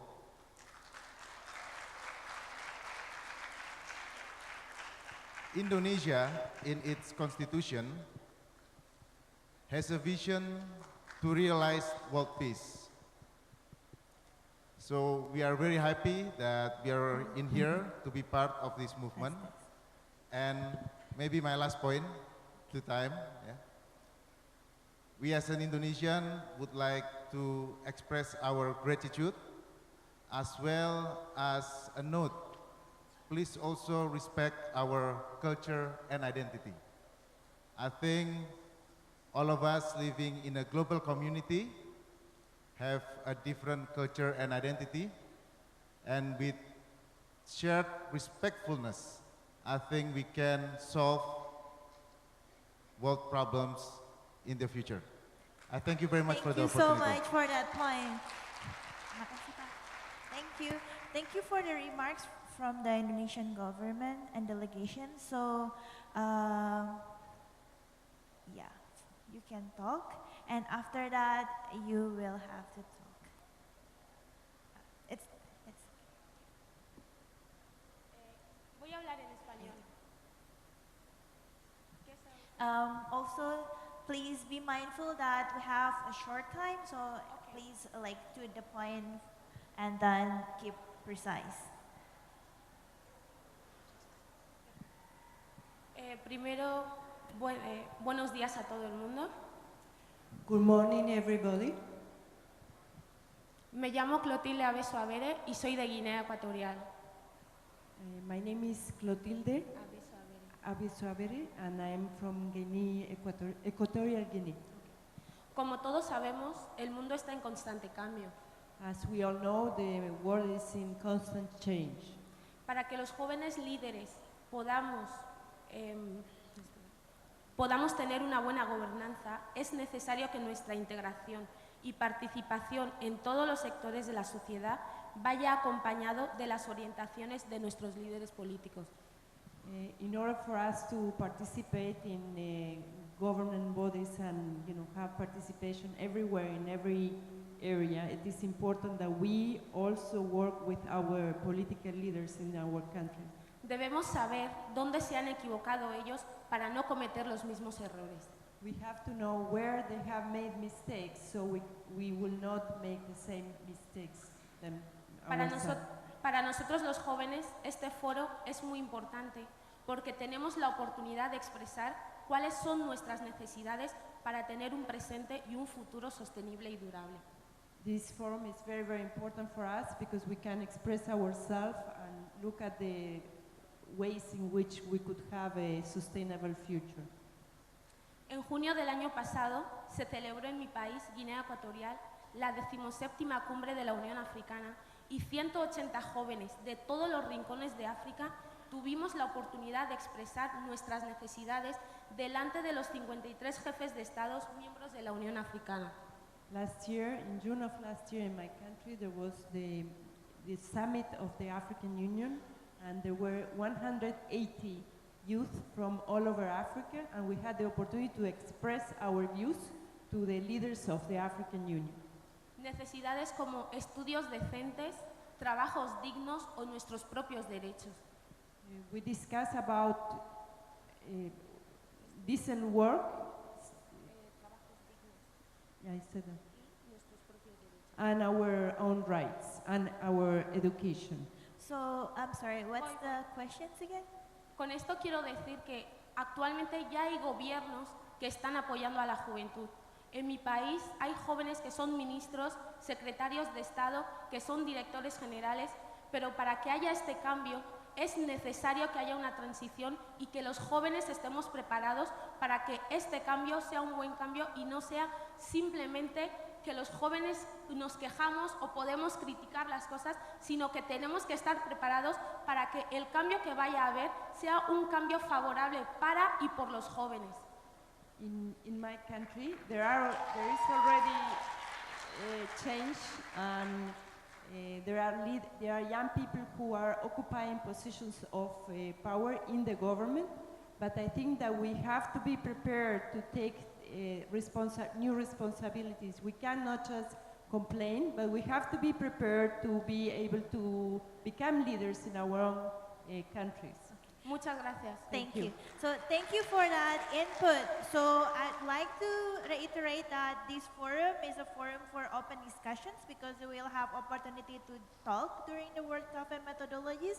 So is that the questions? Yes. Thank it's a you. question. I'm Sadiqa Basir Salim. I work with a local nonprofit that works for girls' education in Afghanistan. I have a question and I have a recommendation to make. My question goes to the UNV and also UNDP representative. So how can we ensure meaningful and peaceful participation of young people in countries and territories that are still in conflict and post-conflict? Countries like Iraq, Afghanistan, Syria, including Palestine, because especially for me, coming from Afghanistan, we are a generation of young people who have been born in war, we were raised in war, and we still live in war. And we are a country where 65% of our population is actually young people. And then my proposal recommendation is that how international community can really increase participation and representation of young people in global forums like this. Because as a facilitator in many of the sessions that I have seen a very low representation of young people from countries that are in conflict and also in post-conflict. Thank you. Thank you so much for that. So we will have one more questions and then we will wrap up the first batch of questions, but we will have the second batch of questions. So, yeah, you can go. Bonjour. Il y a quelqu'un qui peut me traduire, s'il vous plaît? Oui, je peux te traduire. Ah, ok. Moi, c'est Mireille de la République démocratique du Congo. Her name is Mirel from Congo. Je m'adresse beaucoup plus à UNFPA. She wants to address a question to UNFPA. Parce qu'actuellement, nous avons eu l'échange entre les délégations qui sont venues d'Afrique. Because we have had an opportunity to exchange with the delegation of UNFPA that was in Africa. Il y a un représentant de l'UNFPA qui a soulevé un point très important en disant qu'en Afrique, il y a de jeunes forts, mais il n'y a pas de structure forte pour le jeune. One of the representatives of UNFPA that was in this delegation said they have young people in Africa who are very resourceful, but then the institutions, they are very resourceful and strong, but then the institutions present in Africa are not as strong. Et actuellement, le premier intervenant a parlé de défis que le jeune raconte pour qu'il puisse émerger. And one of the people talked about the challenges that young people face, to emerge. Alors, je veux savoir quelles sont les mesures que l'UNFPA compte mettre en place pour que le système des Nations Unies puisse permettre l'intégration de jeunes afin de promouvoir leur épanouissement.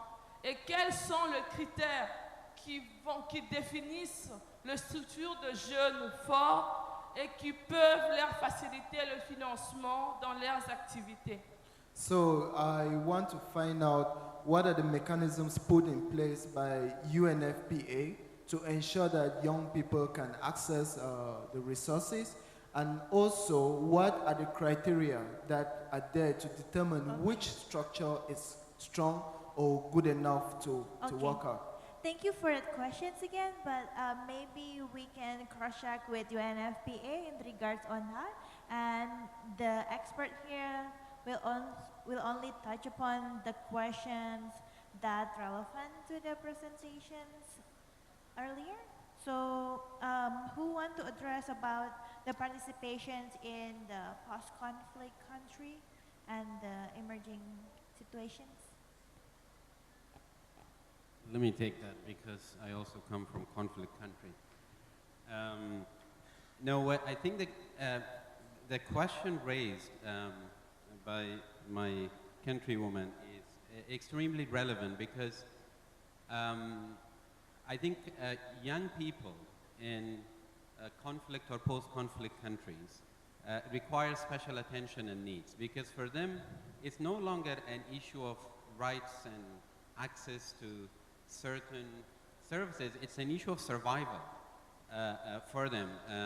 And again, let me link this to an earlier comment on Malala Yousafzai, who became the victim of promoting girls' education. And that's just the tip of the iceberg.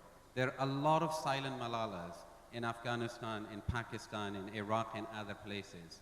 So for us really to keep the flame of their passion and desire alive, we need to do something else. It's not just good enough to recognize and to provide good treatment to the victim. What are we going to do to tackle the forces of fundamentalism that are basically against education, that basic fundamental rights and basic needs of the young people? I mean, there are currently thousands of young people engaged in religious madrasas, being trained as suicide bombers, as forces of darkness. I think those issues need to come to the limelight of such conferences, because oftentimes we talk about marginalized, we talk about disadvantage, but I have to say I've been to a few conferences. Rarely ever we speak much about the needs of young people in conflict and post-conflict countries. So it's really a very important, pertinent issue. And in terms of what needs to be done, just a couple of recommendations from me. I think young people, as much as they face the danger in their countries, they need to become active and become active on the streets and raise their voice and engage in civil movements within their country, because it's only through these peaceful mechanisms that their voices can be heard.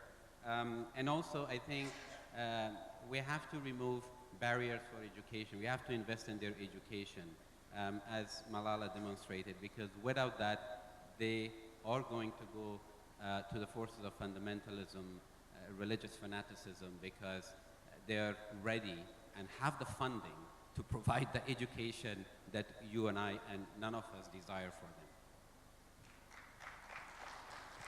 Thank you for that. And we will have the second batch of questions, but be mindful that we really have very limited time. So Ahmed, I can see you, yeah? And then, sorry? So Joel, can you please hold on for a moment, because he will ask to us first. So 1, 2, and 3, and then we will have to finish the sessions. Wait, can someone give him the mic? Please be concise and be precise. Thank you very much. I'm Ahmed, I'm from Egypt. And I would just like to mention that we're talking about youth participation, and I'm from a country where marginalization of youth and the deprivation of their rights, from not just from participating, but all freedom of expression, sexual and reproductive rights, all these things are connected, are the reason why those young people were so angry and felt so they are willing to sacrifice their lives and stand on the front lines of violent protesting to demand for freedom, to demand to be heard. And my question here would be, how could UNFPA and on those structures and those institutions cope up with those changes that are happening so fast in our countries, in Egypt and Libya and Tunisia and all? The young people are moving so fast, and they are on the streets, but the structure and the methodologies that you work with do not really cope up with those challenges, those young people who are on the street. So how do we actually engage? How do we connect those movements together? Okay. Thank you. Thank you for that. I think UNFPA is really high in demand, so maybe we can ask someone from UNFPA to also clarify some of the questions. Yeah, please. Okay. Hello, everyone. Good morning. I'm from Mongolia, Topkiril. So my question is from the UNV expert, Mr. So what if you were a student and you're in poverty and you're volunteer? So you're in this situation, but you need to work in order to live, right? So what you want is to volunteer, but you need to work something in order to make money. So what would you do? Okay, so that's the questions. And then we have questions from that side, and then I'll there's so many hands, but we have really limited time. So if people have really like urgent questions to address, maybe they can put that in a piece of paper and then we can give it to the speakers. But I'll give the floor to the last Thank you. speaker. Question. Thank you, Rachel. Yeah, mabuhay and magandang umaga. I'm Joel from the Philippines. And while I recognize and I accept that we need to respect culture and values, but I think everyone should also accept and recognize the diversity and identity of families, of every individual. And I would like to ask you, how can we breathe acceptance and how can we implement this culture of acceptance at the international level and the national level?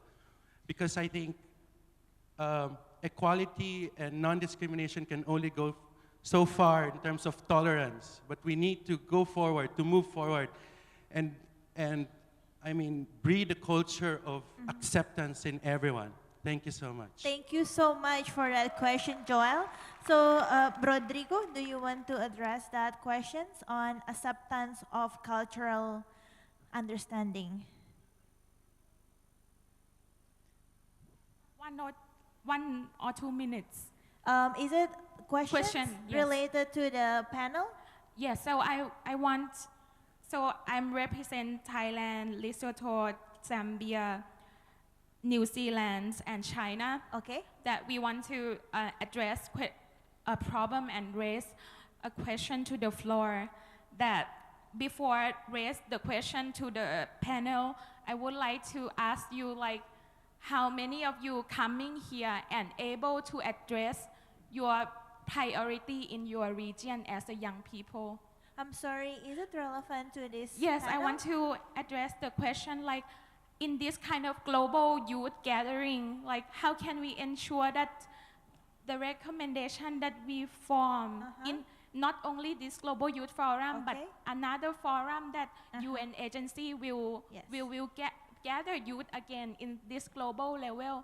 The recommendation should be you talk about recommendation should be specific, should be smart, but one of its specificity, I think, should be based on region also, because as the delegate, we recognize from that the name that we mentioned is in some time in global context, it's different, and when we compromise the issue, the recommendation is become a little bit vague.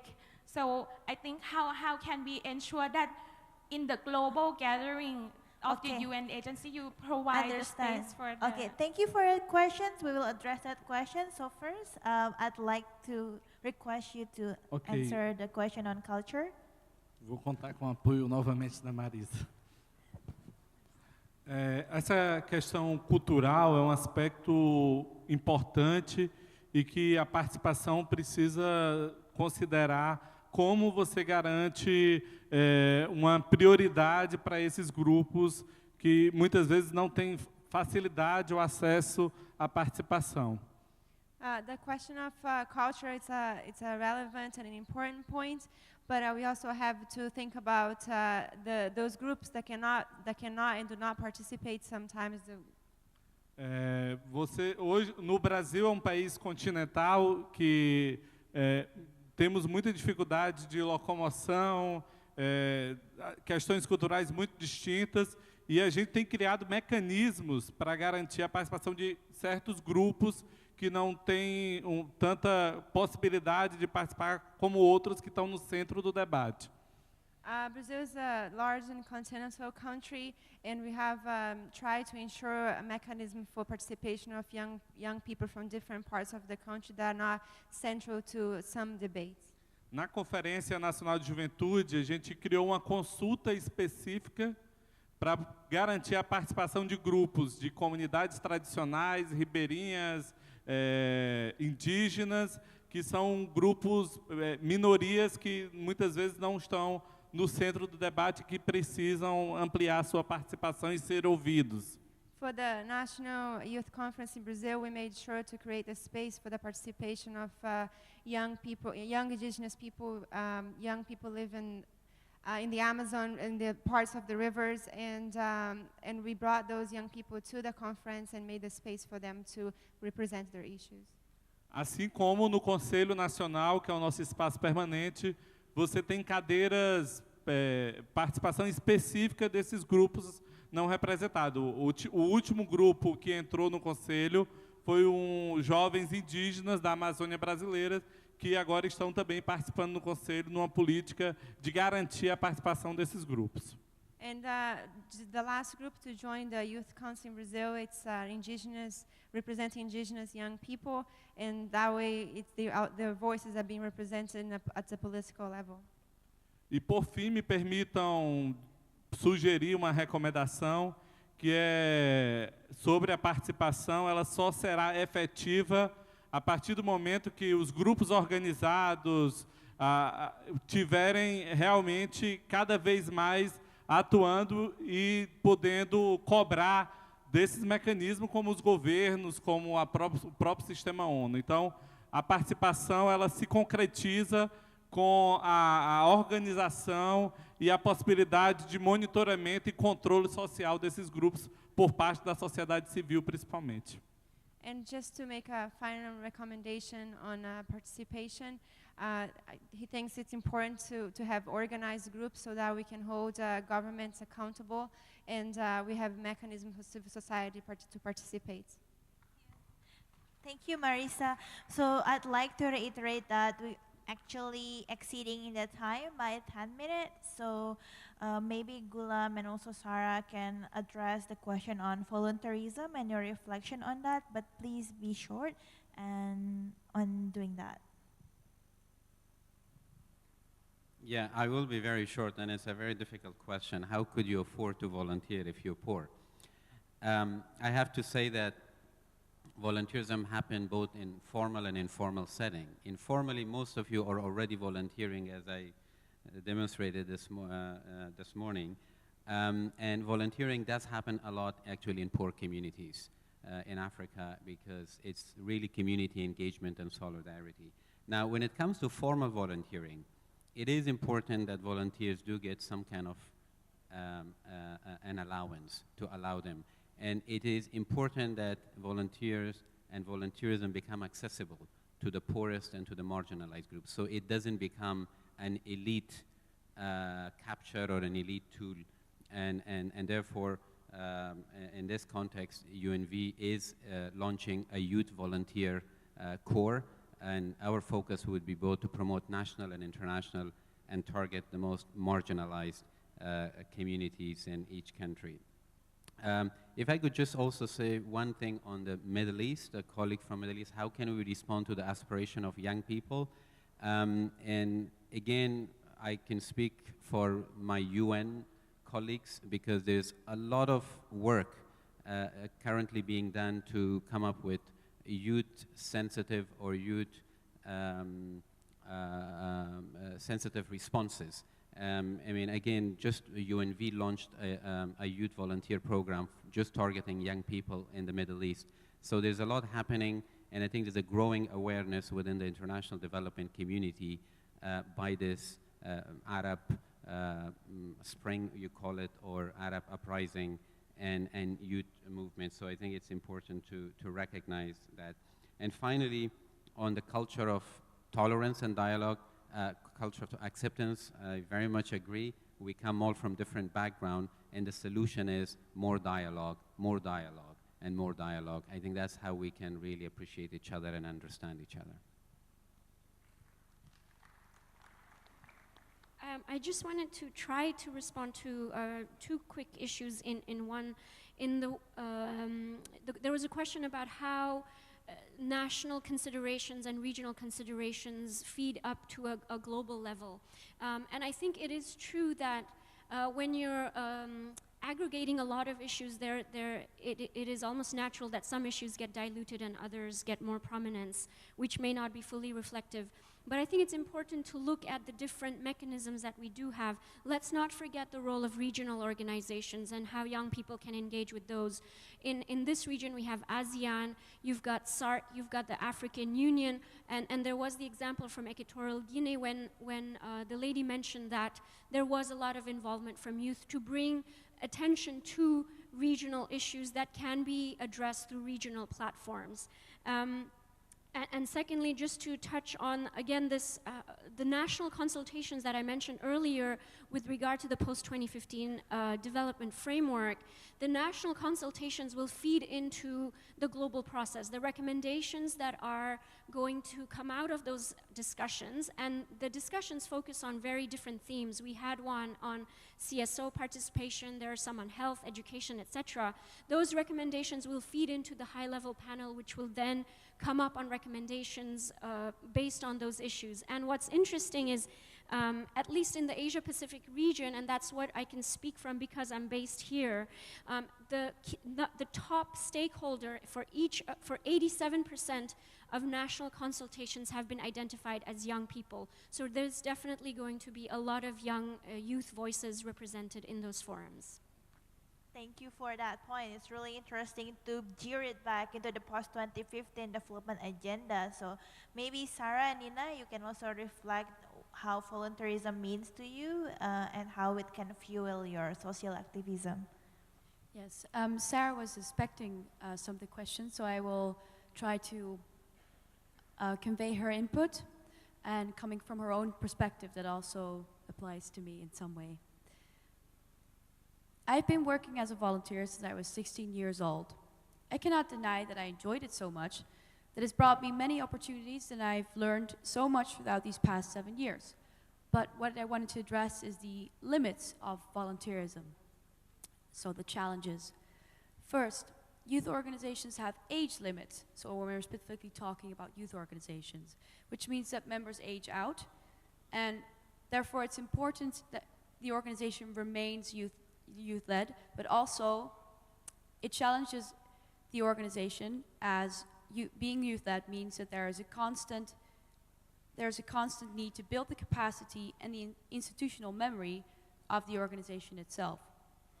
And then secondly, the organizations that she has volunteered for had a maximum of 3 staff members, and that results in a high dependence on volunteers. And also answering the question, how can you work and volunteer? These volunteers do that work next to their activities in daily life, and that could be school or work, and the main focus is then somewhere else. When working in collaboration with other organizations who have a full staff team available to work on certain things, then you notice that you are in a disadvantaged position. And then, furtherly, a solution to this issue is to tackle the issue, is to recommend that more funding should be made available for youth-led organizations to fund their core costs. So funders must acknowledge that core funding for staff turnover, so having sustainability within the organization, annual meetings, marketing and communications, recruitment, internal training, strategic planning, staff salaries, and other organizational costs are essential. So volunteering is an enriching experience. I think we all agree on that. But it's not really a solution to build sustainable youth leadership and meaningful participation. Thank you for that. It's really, you also want to have a question? Okay. No. Só rapidamente falar que esse processo que a gente está construindo, ele tem, vale a pena reconhecer esse trabalho conjunto da sociedade civil, dos governos, e cada vez mais a sociedade civil e a juventude organizada para poder fazer esse monitoramento. É necessário também ter uma abertura dos governos para isso, e os governos precisam reconhecer esse papel e a gente reconhecer também a necessidade da sociedade civil participar.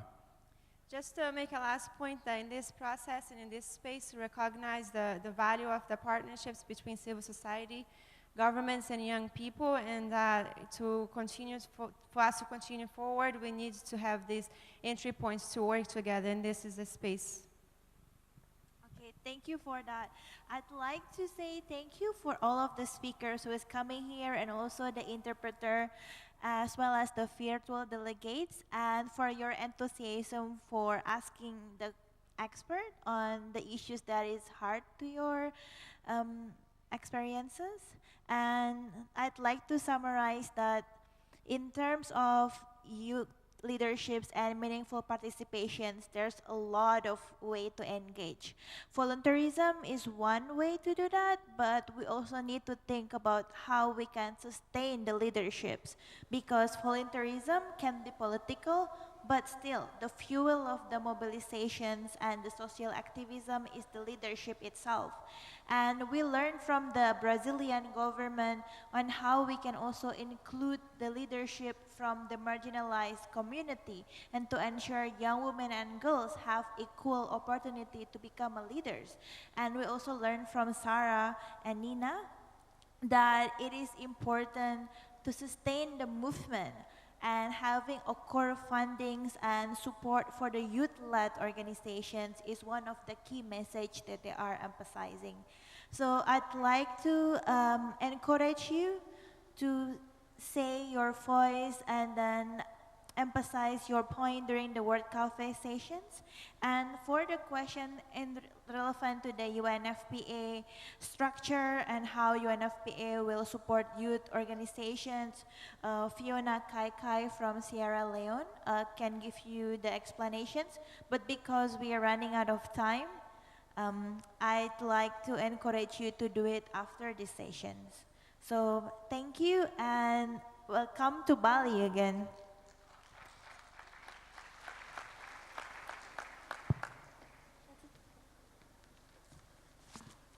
Big thanks to Rachel and the entire panel. That was a great discussion. A lot of youth leadership demonstrated in the conversation on stage and from the audience as well. Great session. Just a couple of quick administrative announcements. Could Pauline Musoke and Steve Guillaude see Lily in the Secretariat room? It's through the door in the far corner. That's Pauline Musoke and Steve Guillaude. I hope I'm getting the names at least close to right. Please see Lily in the Secretariat room, the UN Secretariat room. All right, we're off to the World Cafe. You have a quick break. The World Cafe on Leadership and Meaningful Youth Participation is scheduled to start at 11:40. So take a quick break and get to your World Cafe rooms as soon as you can. That'll be quickly followed by lunch. And at 2:40, be back here in the plenary room. Back here at 2:40. Enjoy the World Cafes and enjoy lunch. See you this afternoon.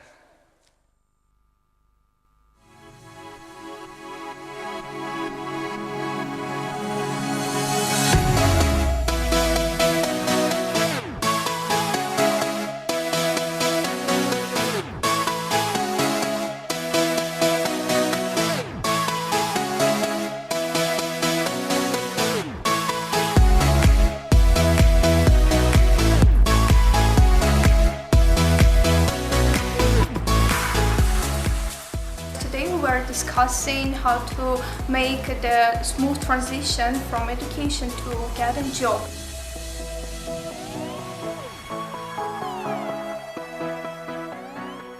I would recommend that governments all around the world develop gender-sensitive and youth employment policies and programs.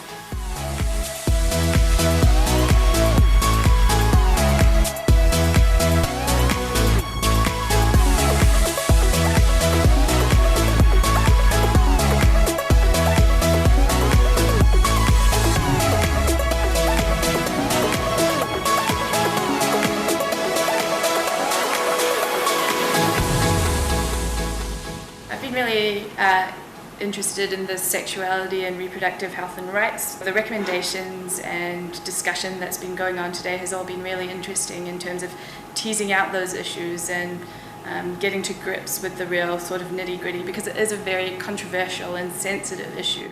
That's something that we haven't been able to discuss before, and I think that the recognition of the rights of people regardless of their sexual orientation or gender identity is really important for the next development agenda.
Someone who not only win, but face their problems, solve it, and still getting out of it as a winner. That is a true winner.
Governments should ensure the right to decent work for young people through effective policies and programs that generate employment which is stable, safe, secure, non-discriminatory, and provides a decent wage and opportunities for career development.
winner.